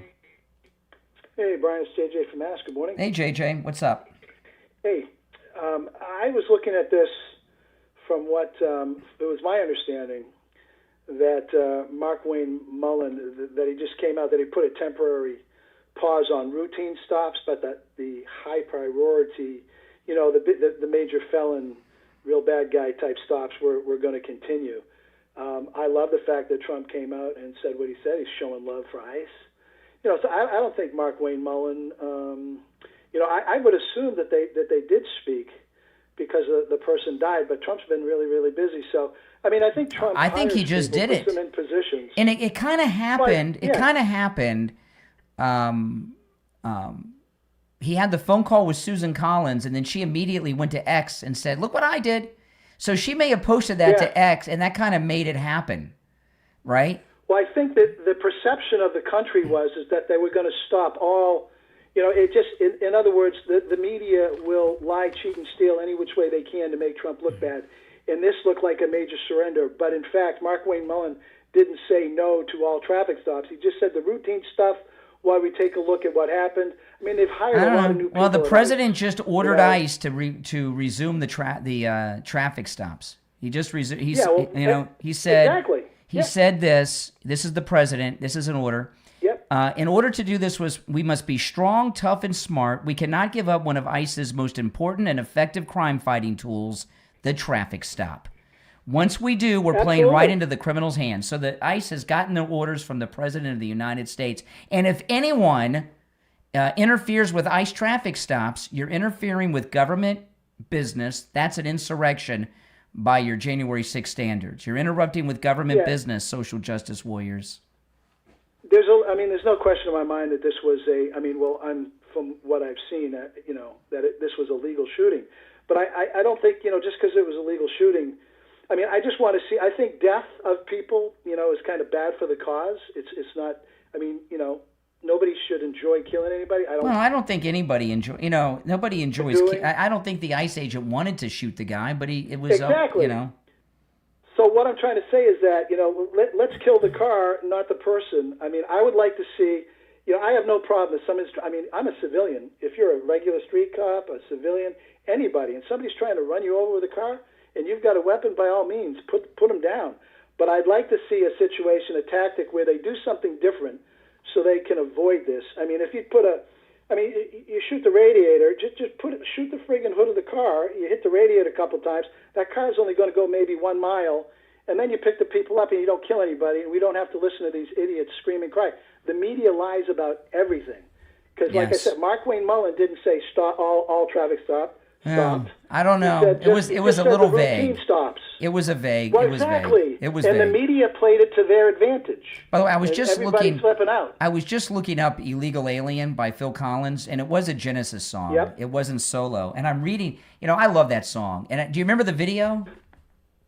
Genesis. I don't remember the video. The video. It was like in a Mexican village with Mexican clothes. Right. So, and I'm just I was looking up I was reading the lyrics while I was listening to you and reading the lyrics, but I'm looking at this description of Illegal Alien is one of the best Phil Collins songs. Okay, I like Phil. I don't know. They play him on Chill. I love Phil Collins and Genesis. It's been a while since I've heard him, but I love Phil. He's Collins. awesome. But listen to this. Illegal Alien. It was the 4th single from Genesis. The song tells the story of a man who left his country. This is such a liberal description of this great song. The song tells the story of a man who left his country to build a better life in another, inviting people to be sympathetic towards them. Illegal Alien in its music video, which shows Genesis appearing with cliché Mexican costumes and accessories, are now widely considered to be failed satire. that perpetuates racial stereotypes. No, in fact, if you look at this, he says one of the chorus of Illegal Alien, don't tell anybody what I want to do. Right? So what's Phil Collins and Genesis planning? What are they going to do when they get here? I don't know. But anyway, that's a great song. I got it stuck in my head now. It's an earworm for the rest of the day. You said something about that. I was going to also tell you about. I'm surprised that none of the Liberal Democrats have called in accusing you of being a Chinese spy. Why? What did I do? Switch pick from McConnell the other day. Steve, I tell you what. When I saw that, I laughed out loud. That was pretty funny. My picture with your AI picture was hysterical. No, I was in. Elaine Chao came and visited me in the hospital this week. You didn't see that? Oh yeah, no. That's why I think you're probably a double agent, triple agent Chinese spy. I'm CCP. Yeah. You are. Yeah. You're a Chinese spy, Brian. Yeah. You and Chairman Xi. That's right. That's right. All right. Appreciate it. Take care. Liberals don't get sarcasm. They think you're serious. You're on the air. What's your name? Where are you calling from? Brian, IB. Good morning. IB. Yeah, IB. I got 30 seconds. Okay. Bottom line is the art of war. San Suu. Carlos from Port St. Lucie. I didn't see the meeting between Iraq, but we knew Trump was always dealing with Turkey for a while. So we're already having satellites because we're looking at the nuclear dust. We have satellites already there. We can see their movements anytime we want. You're correct. That's right. Hey, all right, 30 seconds. I got to run, IB. I'm late for the break, but you're okay. Right. Whatever point you think you're making. We'll be right back. Oh my goodness! Aren't you guys excited? The president overruled him.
All right, we are back, and it's time to check in with William Youngerman from the offices of William Youngerman Incorporated with today's gold, silver, and precious metals report. William Youngerman, how are the metals looking? Metals, again, still stable above $4,000 for gold, and we see yesterday gold up $51.60, closing out the day at $4,051.70 the ounce after trading as low as $39.85 and as high as $41.01. Silver closed out the day up $1.05 at $58.58. Platinum was up $28 at $1,626, and palladium gained $54 at $1,286 an ounce. Overnight, we saw gold trading in a range of $4,016 all the way up to $4,067 this morning. We were down earlier this morning about $15, and then some positive reports came out, and it turned gold around, and gold's up now $10.30 at $4,062. Silver up or down 27 cents at $58.30. Platinum up $7 at $1,633, and palladium up $2 at $12.88. Wow, things are looking good. You know, when it comes to silver right now, what are you recommending? What are some of the best buys in silver? Well, 90%, which was a big discount, is now has come in to where it's just trading about $2 below the spot price of silver. At one point, it was as much as $10 below the spot price of silver. So some of the premiums are coming back up on some of these products as the markets have sold off, and also a lot of inventory that was in dealers' hands has been sold off. So the supply is dwindling, and that's seeing some of these premiums go back up. And as soon as those products that are on the shelves are absorbed, and they are quickly being absorbed, we're probably going to see the metals premiums go up. So anything in silver right now still on sale, great values, and you can pick and choose anything you like. We have it all in stock, and good, nice low premiums. Yeah, you know, a lot of people have been hearing, you've been hearing reports that the dealers are out of metal. Not at William Youngerman's. Everything at William Youngerman's is available for immediate delivery, all right?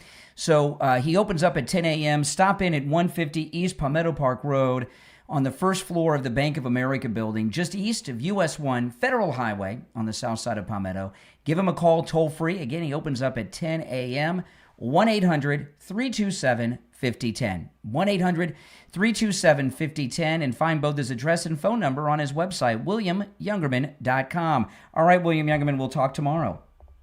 Okay, I just want to remind everybody we do make a two-way market on all of the precious metals and rare coins, and anything we sell, we guarantee to buy back at whatever the market is, and the opportunity to do so is that you get immediate funds when you're selling back to us also. No wait for payment. That's right, right there. You hear that, guys? All right, William, we'll talk tomorrow.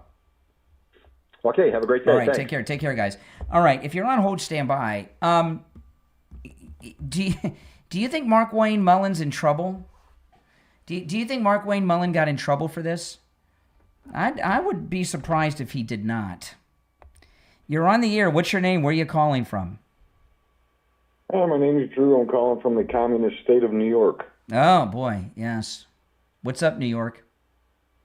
Well, I love what you're doing, first of all, and but more importantly, you know, when it comes to these to the ICE agents and this whole mass invasion, if that's what you want to call it, it seems like one, it doesn't hit home.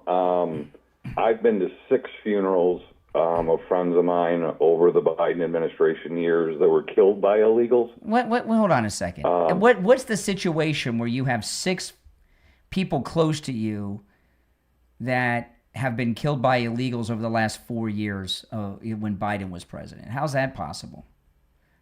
Well, I spent a lot of time in Austin, Texas during my career. Yeah.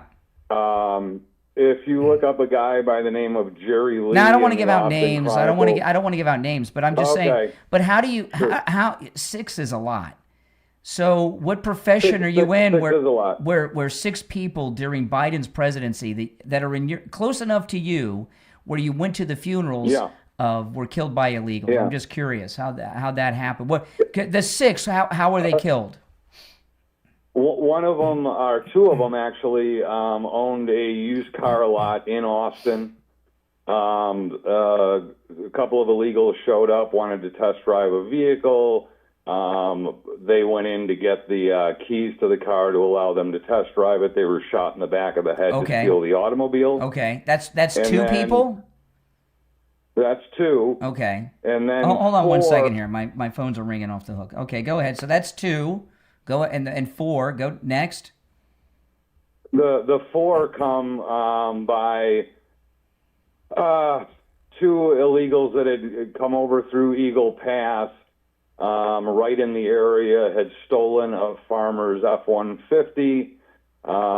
Good friends were riding in a vehicle just outside of the Austin area in Westlake. Yeah. And were T-boned by him. And that was 4. Running a red light at 120 miles an hour. And that was that was 4. Wow. Wow. Well, you said because of your profession. What was your profession in Austin? I was in the automobile industry. Okay.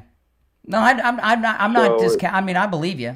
That's a lot. You know, I've talked about it a lot. When I was a kid, there was a friend was murdered by an illegal here in Florida. 2 illegals murdered him in Florida. And I remember then, that was in the early 80s. I was a little kid, and I remember then everybody was saying they're going to get away with it if they can find them, if they're not back in Mexico. They were migrant workers, you know. I was too little to be included in what happened, so I don't know what happened to them. But it's you know, and I hate when leftists say, the liberals will say, yeah, but what about all the Americans that kill people? So what does that mean? Because some people are killed by Americans, that illegals get like a certain number of kills that they're allowed? I don't even understand what the logic of that is.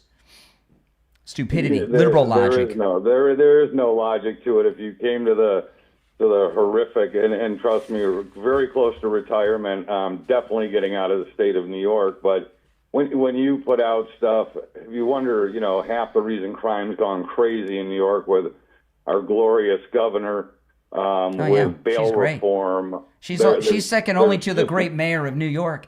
You know, here's the thing: the murder rate in the United States is at its lowest rate since 1900, 126 years, which was the first year they kept track of the murder statistics. And the only major change that's happened is shutting down the border and the deportations. So President Trump has lowered the murder rate to its lowest record in American history by shutting down the border and doing the deportations. And he never gets credit for that. Hey, listen, welcome to the program. I'm running short on time, but call me again sometime. You're a good caller. Absolutely will. You have a great day. You too. You too. You're on the air. What's your name? Where are you calling from? Good morning, Brian. Tim from Lake Worth. Hey, Lake Worth. MAGA forever. What's up? Hey, but anyway, getting to Marky there. I do find it hard to believe that you never saw that video January 6th. I didn't know. If I did, I've forgotten about it. Yeah, I think you did. You watched so many videos because that was out there. I don't remember it. I do not remember seeing it. And there's no way I believe if President Trump didn't see it at the time that, you know, everybody's getting vetted. And I believe that somebody did bring it to his attention. Now, this is what I'm getting at here. Give me a second here. I know, we all know down here in Florida all about Pam Bondi. I don't think she handled that shooting correctly down here where you're from. But anyway. Are you talking about Trayvon Martin? What are you talking about? No, the school shooting. Marjorie Stoneman Douglas? Yes. But anyway, this isn't about her. I'm just making a point here. I believe there's no way he was going to get anybody else in there as Attorney General. We all know she was with the Bushes. So he got her in there and he destroyed her career. She's done. Oh, no, she was was one of his attorneys, his personal attorneys. And I'm almost out of time, so I got to be short. But she was one of his attorneys, and she was a sleeper agent. She wiggled away in there, and her job was to stop the Justice Department's wheel of justice going after the conspirators. Listen, I got to run, but call me again sometime, okay? I'm just short on time, all right? All right, you're making... But, we had the sad loss of Lindsey Graham, and it certainly was sad. It's just... and the first thing I said to myself when I heard Lindsey Graham die is, wonder if he's had a heart scan lately, right? And heart scans are so important because, life imaging, what they do is 100% preventative health care. You find out that you've got heart problems, heart conditions, heart issues before you have any symptoms. You hear so many stories of people. Oh, he golfs every weekend. You know, he's at the gym every other day. And then they have heart attacks out of the blue and drop dead. Well, you go to Life Imaging with locations in Broward, Dade, Palm Beach County, and in Orlando, and you find out, do you have plaque buildup? Do you have other heart conditions when you take advantage of that heart scan? Call Life Imaging FLA for your free heart scan now with a few minimum requirements valued at $699. From your cell, call pound 250 and say free heart scan. You'll be connected in seconds. That's pound 250, just say free heart scan, and you will be connected in seconds. Well, I'm really happy that the president reversed what Markwayne Mullin put in place yesterday, and the traffic stops are back on with ICE. So that's that. And I bet you President Trump was fuming at Markwayne Mullin because, MAGA world was really upset with this. If you saw instantly when the Susan Collins post went on X, conservative MAGA started freaking out, and for good reason. And President Trump, he feels the pulse of the movement, and he saw and he corrected it. And believe me, Markwayne Mullins feels like a jerk right now. It's the Steve Kane Show. I'm Brian Craig. We'll see you tomorrow at 6 a.m. Take care. All right, we're clear. We're clear. Let me ask. I'm going to play this video, guys. Don't go anywhere. And tell me, yes or no, in the chat, did you see this when Markwayne Mullin, when it was announced he was going to be the Homeland Security Secretary? Because I do not remember seeing this video before this morning.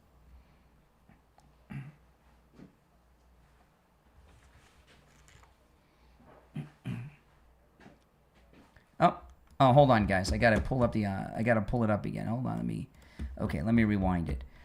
He's talking about Ashley Babbitt and the cop that shot her dead in the Capitol.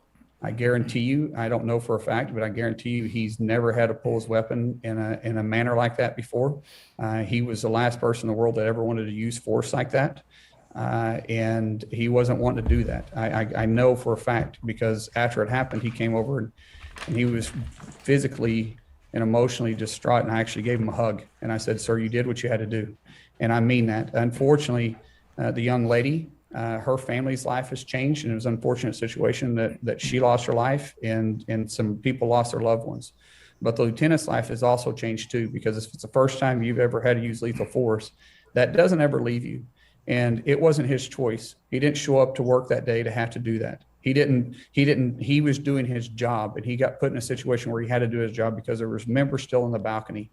And if you're going to present your weapon in a manner and give commands and they still don't listen and they still approach, you don't have a choice, because either you have to, at that point, discharge your weapon in a manner of self-defense, or that weapon's going to be taken away from you. It's going to be used on you, and it's going to put all of our lives in danger too. I don't, tell me yes or you can call me if you'd like while I'm still here live, or let me know in the chat, yes or no. Did you see that video of Markwayne Mullin that I just played when he was nominated and going through the hearings to be Secretary of Homeland Security? I have no memory of it. And it seems to me that I would, because he not only is having sympathy towards the incompetent Capitol Police lieutenant that murdered Ashley Babbitt, he's talking about how he gave him a hug. And it just seems to me that I would have remembered that. You know, and especially with the hug part with Chris Christie, I just can't believe that I would have missed that. I just don't. There's just no way. If I forgot it, I forgot it. But I don't think I would have forgotten that one. And let me tell you, that video is going to go hardcore viral. It's going to go hardcore viral. And President Trump, if he hasn't seen it before, he will. And if he saw it before, after what happened yesterday, he's maybe rethink Markwayne Mullin a little bit. Markwayne Mullin, I think, did an incredible amount of damage to himself yesterday that he's not going to be able to recover. You know, sometimes people do things and the public are like, okay, That's too much. You know, like look at the other day. We were talking the other day about Scott Jennings with that phone conversation that he had, that he claims that he had, right, with Mitch McConnell for 17 minutes, and talking about all these things, you know, and that he's never going to live that down. Like Chris Matthews with the thrill down the leg.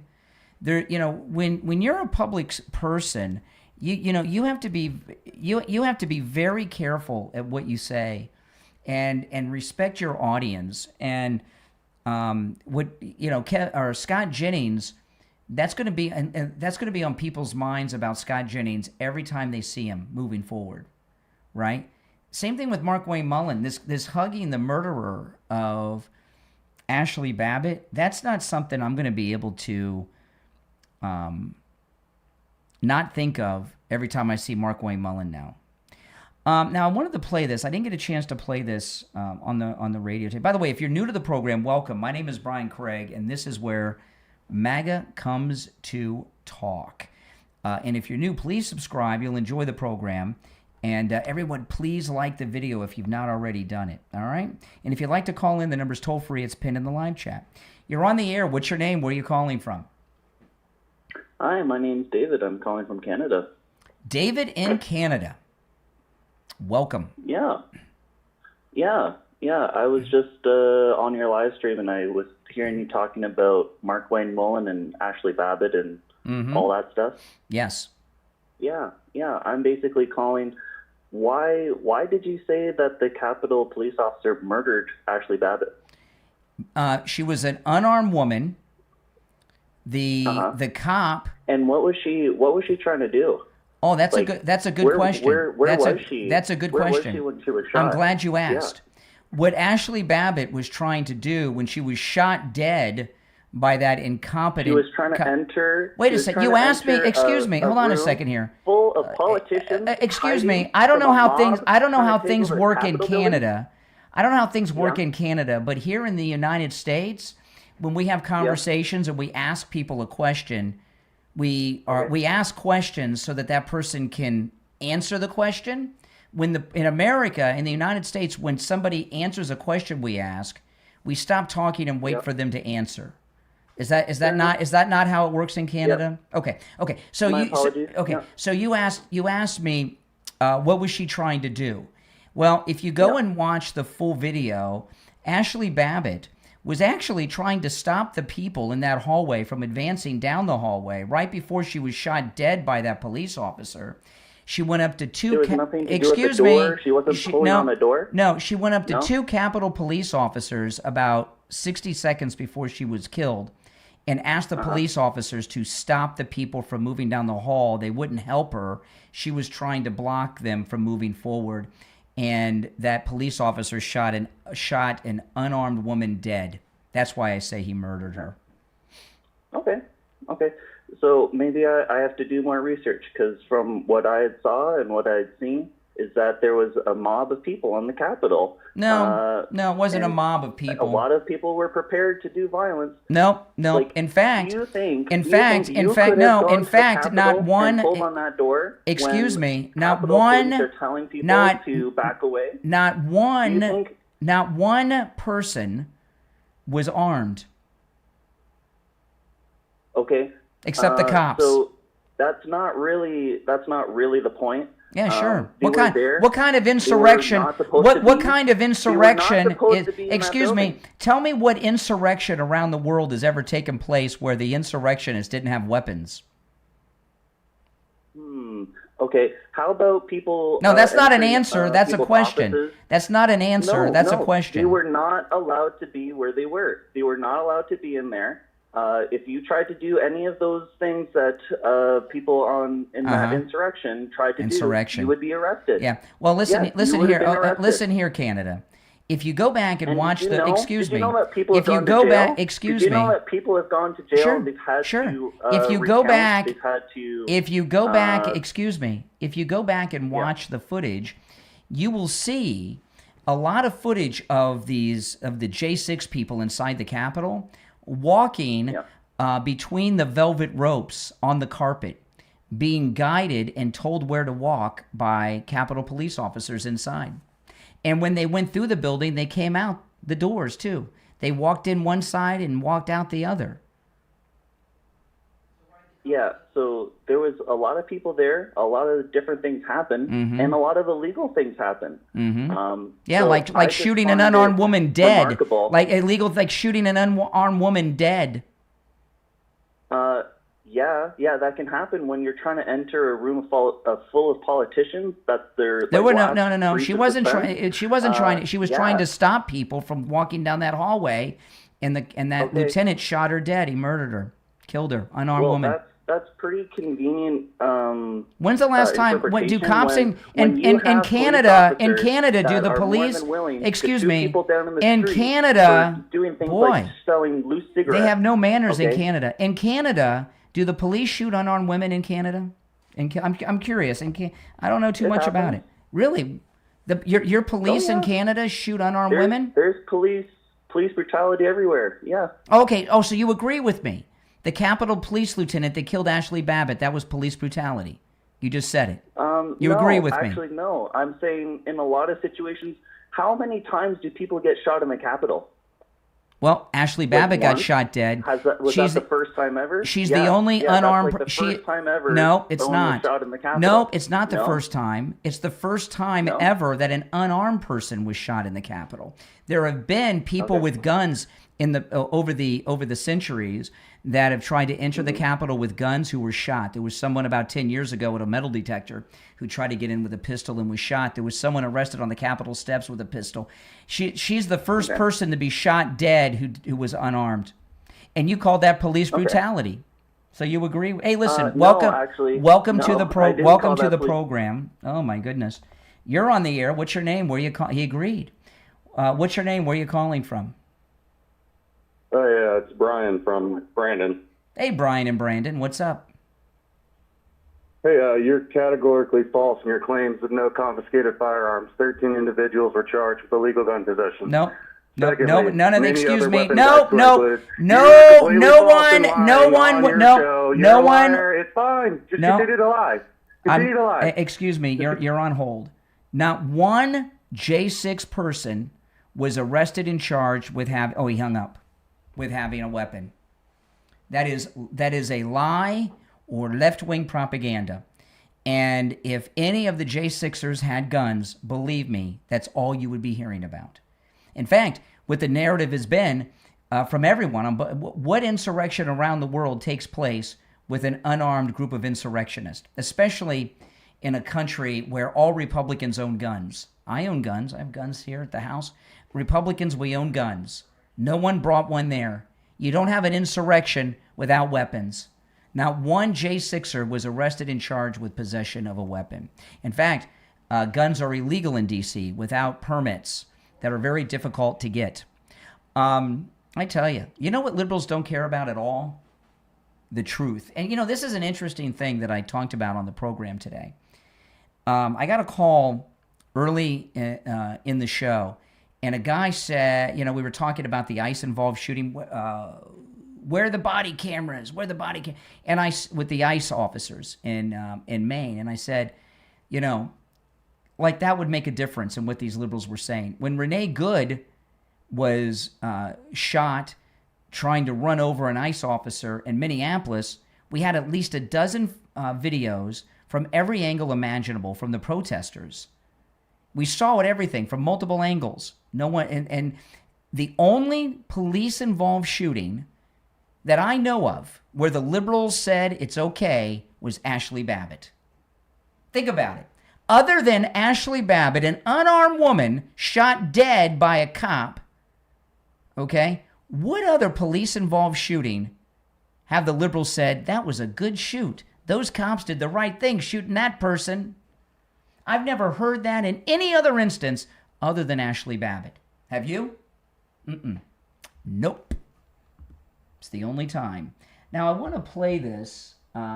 This is really good. This is a independent girl reporter. She does some work for the Blaze, Sarah Gonzalez, and she's really good. She goes up to Senator Tom Tillis, Rhino jerk. He's been voting against the Save America Act. And listen to this joker. Senator, you've received almost $700,000 from the illegal labor lobby. Is that why you voted against the Save America Act? Can you tell me who the illegal labor lobby is? Yes. Notice this guy, Tom Tillis, is psychotic. He's like these trolls that call me, like the Canadian, right? I ask him a question and he doesn't answer. He's asking me a question, trying to turn it around on me. It doesn't work. And that's what this psychotic Tom Tillis is doing. Instead of answering her question, he's asking her questions, right? And he knows that he only has to make it to this elevator. That's only for senators, right? She can't go in the elevator. So if he can just drag this out till he gets to the elevator, he thinks he's home free. Senator, you've received almost $700,000 from the illegal labor lobby. Is that why you voted against the Save America Act? Can you tell me who the illegal labor lobby is? Yes, it's contractors, general contractors, hospitality companies, industries, construction companies and industries. What do you know about the Save? See, he's avoiding everything because he knows the end of the hallway's coming. Save America Act are you talking See the about? elevator? The one that you voted against, sir. Okay. And so you're asking me if I voted, I was against it because... You're receiving almost $700,000 from these lobbyists. Do you have any idea what a remarkably silly question that is? I think it's a pretty important one. I think your constituents want to know why you're betraying them. Some math. You know what my election cycle... See, he doesn't answer the question. He's just asking questions. And what he's doing, and you see this from the liberal... trolls that call me, this is the behavior of a psychotic madman. The total all-in election cycle cost was in 2020. It's $300 million. Do you honestly believe that I would make a policy decision based on that? Yeah, you did. I don't know why you're betraying your constituents. Who do you work for? I'm independent. Okay. Why are you betraying your constituents? Why are you betraying your constituents, Senator? What a jerk. Because she's not with the fake news? She's not worthy of him? Good luck on the clicks. We just want secure elections, Senator. You're preventing us from getting that. You're betraying America. Good luck on your job. Good luck on yours. What a strange thing for Senator Tillis to say. $700,000 is not enough. He's a sellout, but not that amount because he receives $300 million. If I were an honest person and I were answering that question, I would just say, I'm not a sellout to anyone. I don't sell out for any amount of money. But Tom Tillis says he sells out, but not for that amount. She's good. I like her. That's a good pickup she did. You think I would sell out for just $700,000? I need the big bucks, baby. You know, there's this whole new era of journalists that are independent, like her, the new media, and Congress. They do a really good job. And there's a group of young women. I've never heard of her before. I'm going to follow her on X. And they ask good questions, and they're tough. There's a documentary on Amazon about Barbara Walters. I don't know who made that documentary, but it must have been a Barbara Walters hater because she got these big interviews by having sex with a lot of these guys, like Elizabeth Taylor's husband. She got an interview with Elizabeth Taylor and her husband because she had sex with Elizabeth Taylor's husband. And first of all, who wants to have sex with Barbara Walters at any time in her life, right? But these girls, they're good, talented reporters. And they're really getting to the bottom of it. I mean, all these liberal feminists and everything else.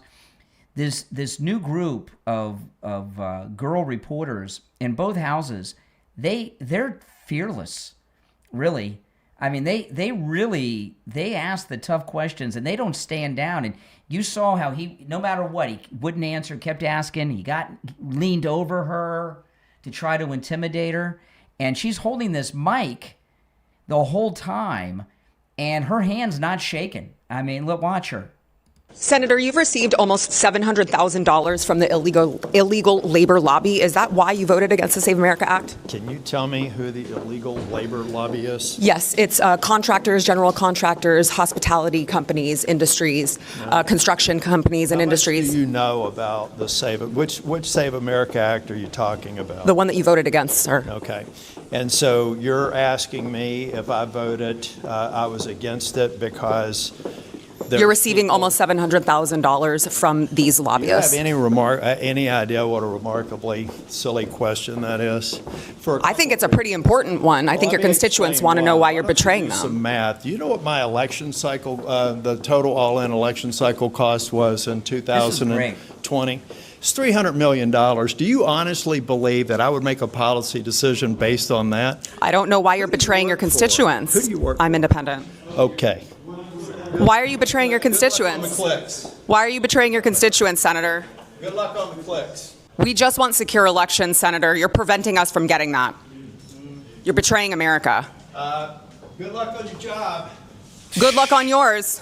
What a strange thing for Senator Tillis to say. $700,000 is not enough. He's a sellout, but not that amount, because he receives $300 million. If I were an honest person and I were answering that question, I would just say, I'm not a sellout to anyone. I don't sell out for any amount of money. But Tom Tillis says he sells out, but not for that amount. Oh, man. That is pretty darn good, isn't it? If you're new to the program, by the way, welcome. Make sure you subscribe. And if you've not already done it, please like the video, guys. When you like the video, it gets the video recommended to people who have not yet found the channel. And I wanted to play this for you guys. Hold on a second here. This is in honor of the Canadian that called earlier. Hold on, let me pull this up. So, a Canadian immigrant who is married to a very wimpy guy. This girl here, this is a mugshot. The girl on the left, her husband is on the right. He acts like a girl, as you'll see in a moment. She's a Canadian. She assaulted on July 3rd in Jersey on the beach. She assaulted a teenage girl, a child, because the girl had Trump gear on. She slapped her in the face. She slapped an underage person, a child, a teenage girl, across the face because she had Trump gear on. She got arrested. She's being held by ICE. And her girly husband took to the internet, and he doesn't know what to do. He's an American. I wish he was Canadian because it's kind of embarrassing that this...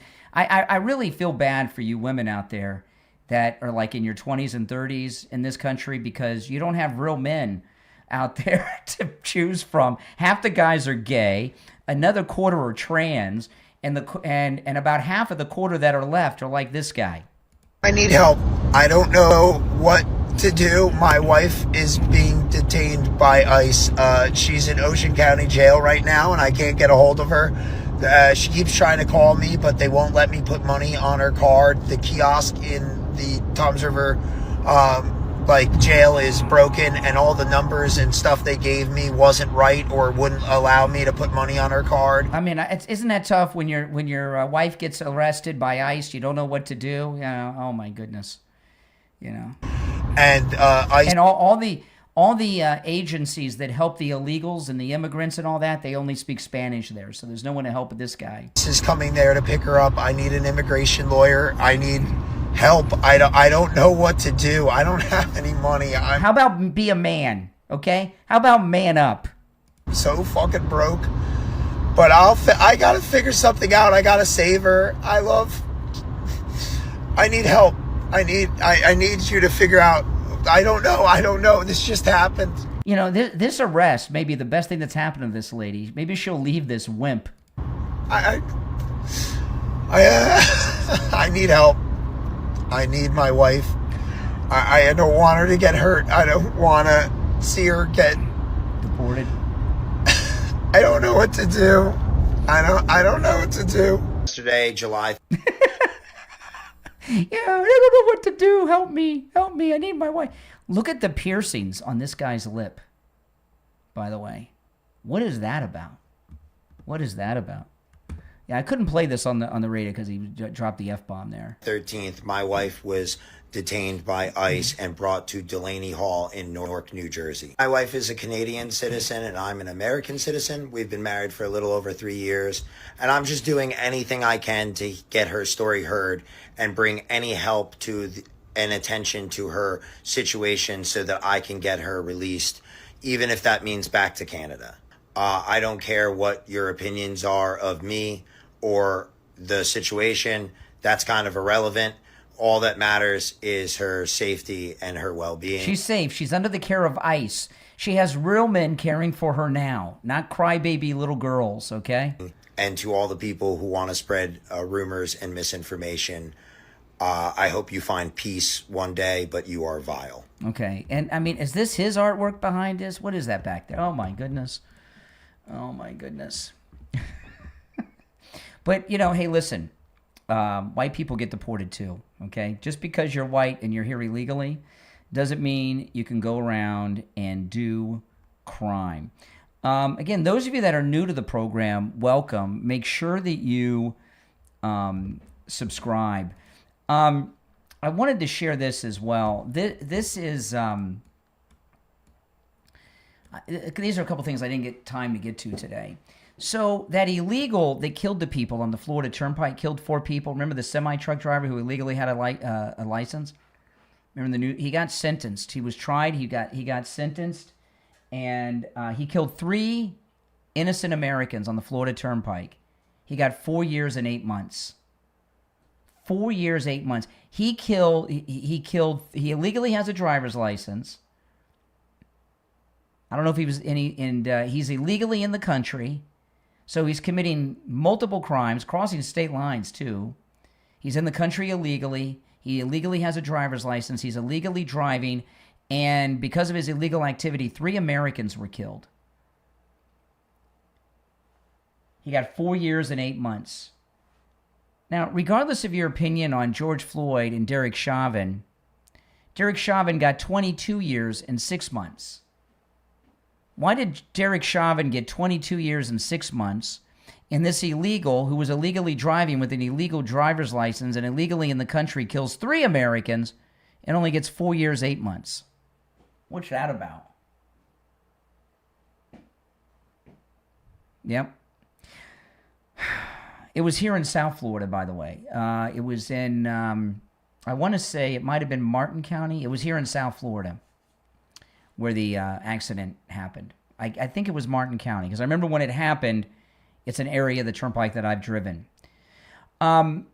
Make sure before you go, guys, that you like the video. You know, liking the video really helps the channel grow a lot. When you like the video gets recommended to people that have not yet found my channel, and that really, truly helps a lot. And if you'd like to support my content and my channel, become a Patreon supporter. There's a link in the description.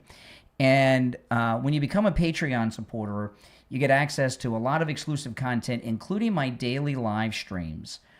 When you go to the Patreon page, again, there's a link in the description of the video. You have to be a paying Patreon member to get access to the content. It's just $5 a month. If you become a free member, you don't get access to the content. Something happened with somebody during the show today. I'm not going to tell you what it is here, but I'm going to live stream on Patreon later and tell you guys on Patreon what happened. And, you know, on the live stream on Patreon, there's a live chat like here on YouTube. I talk about things I cannot talk about here every day. So become a Patreon supporter and get that. And those of you that are Patreon supporters, catch my next Patreon live stream. And you'll hear me talk about what happened in the chat room today, which really pissed me off. And I'm going to tell you, there's something happened with somebody today. And I'm going to tell you what it was on the Patreon live stream. And if you become a Patreon supporter now, you'll get to see that live stream. And you get access to not only the future live streams and today's, but the entire back catalog as well. So again, there's a link in the description. My name is Brian Craig. This is where MAGA comes to talk. Thanks, everyone, for tuning in, and I will see you this afternoon. Take care.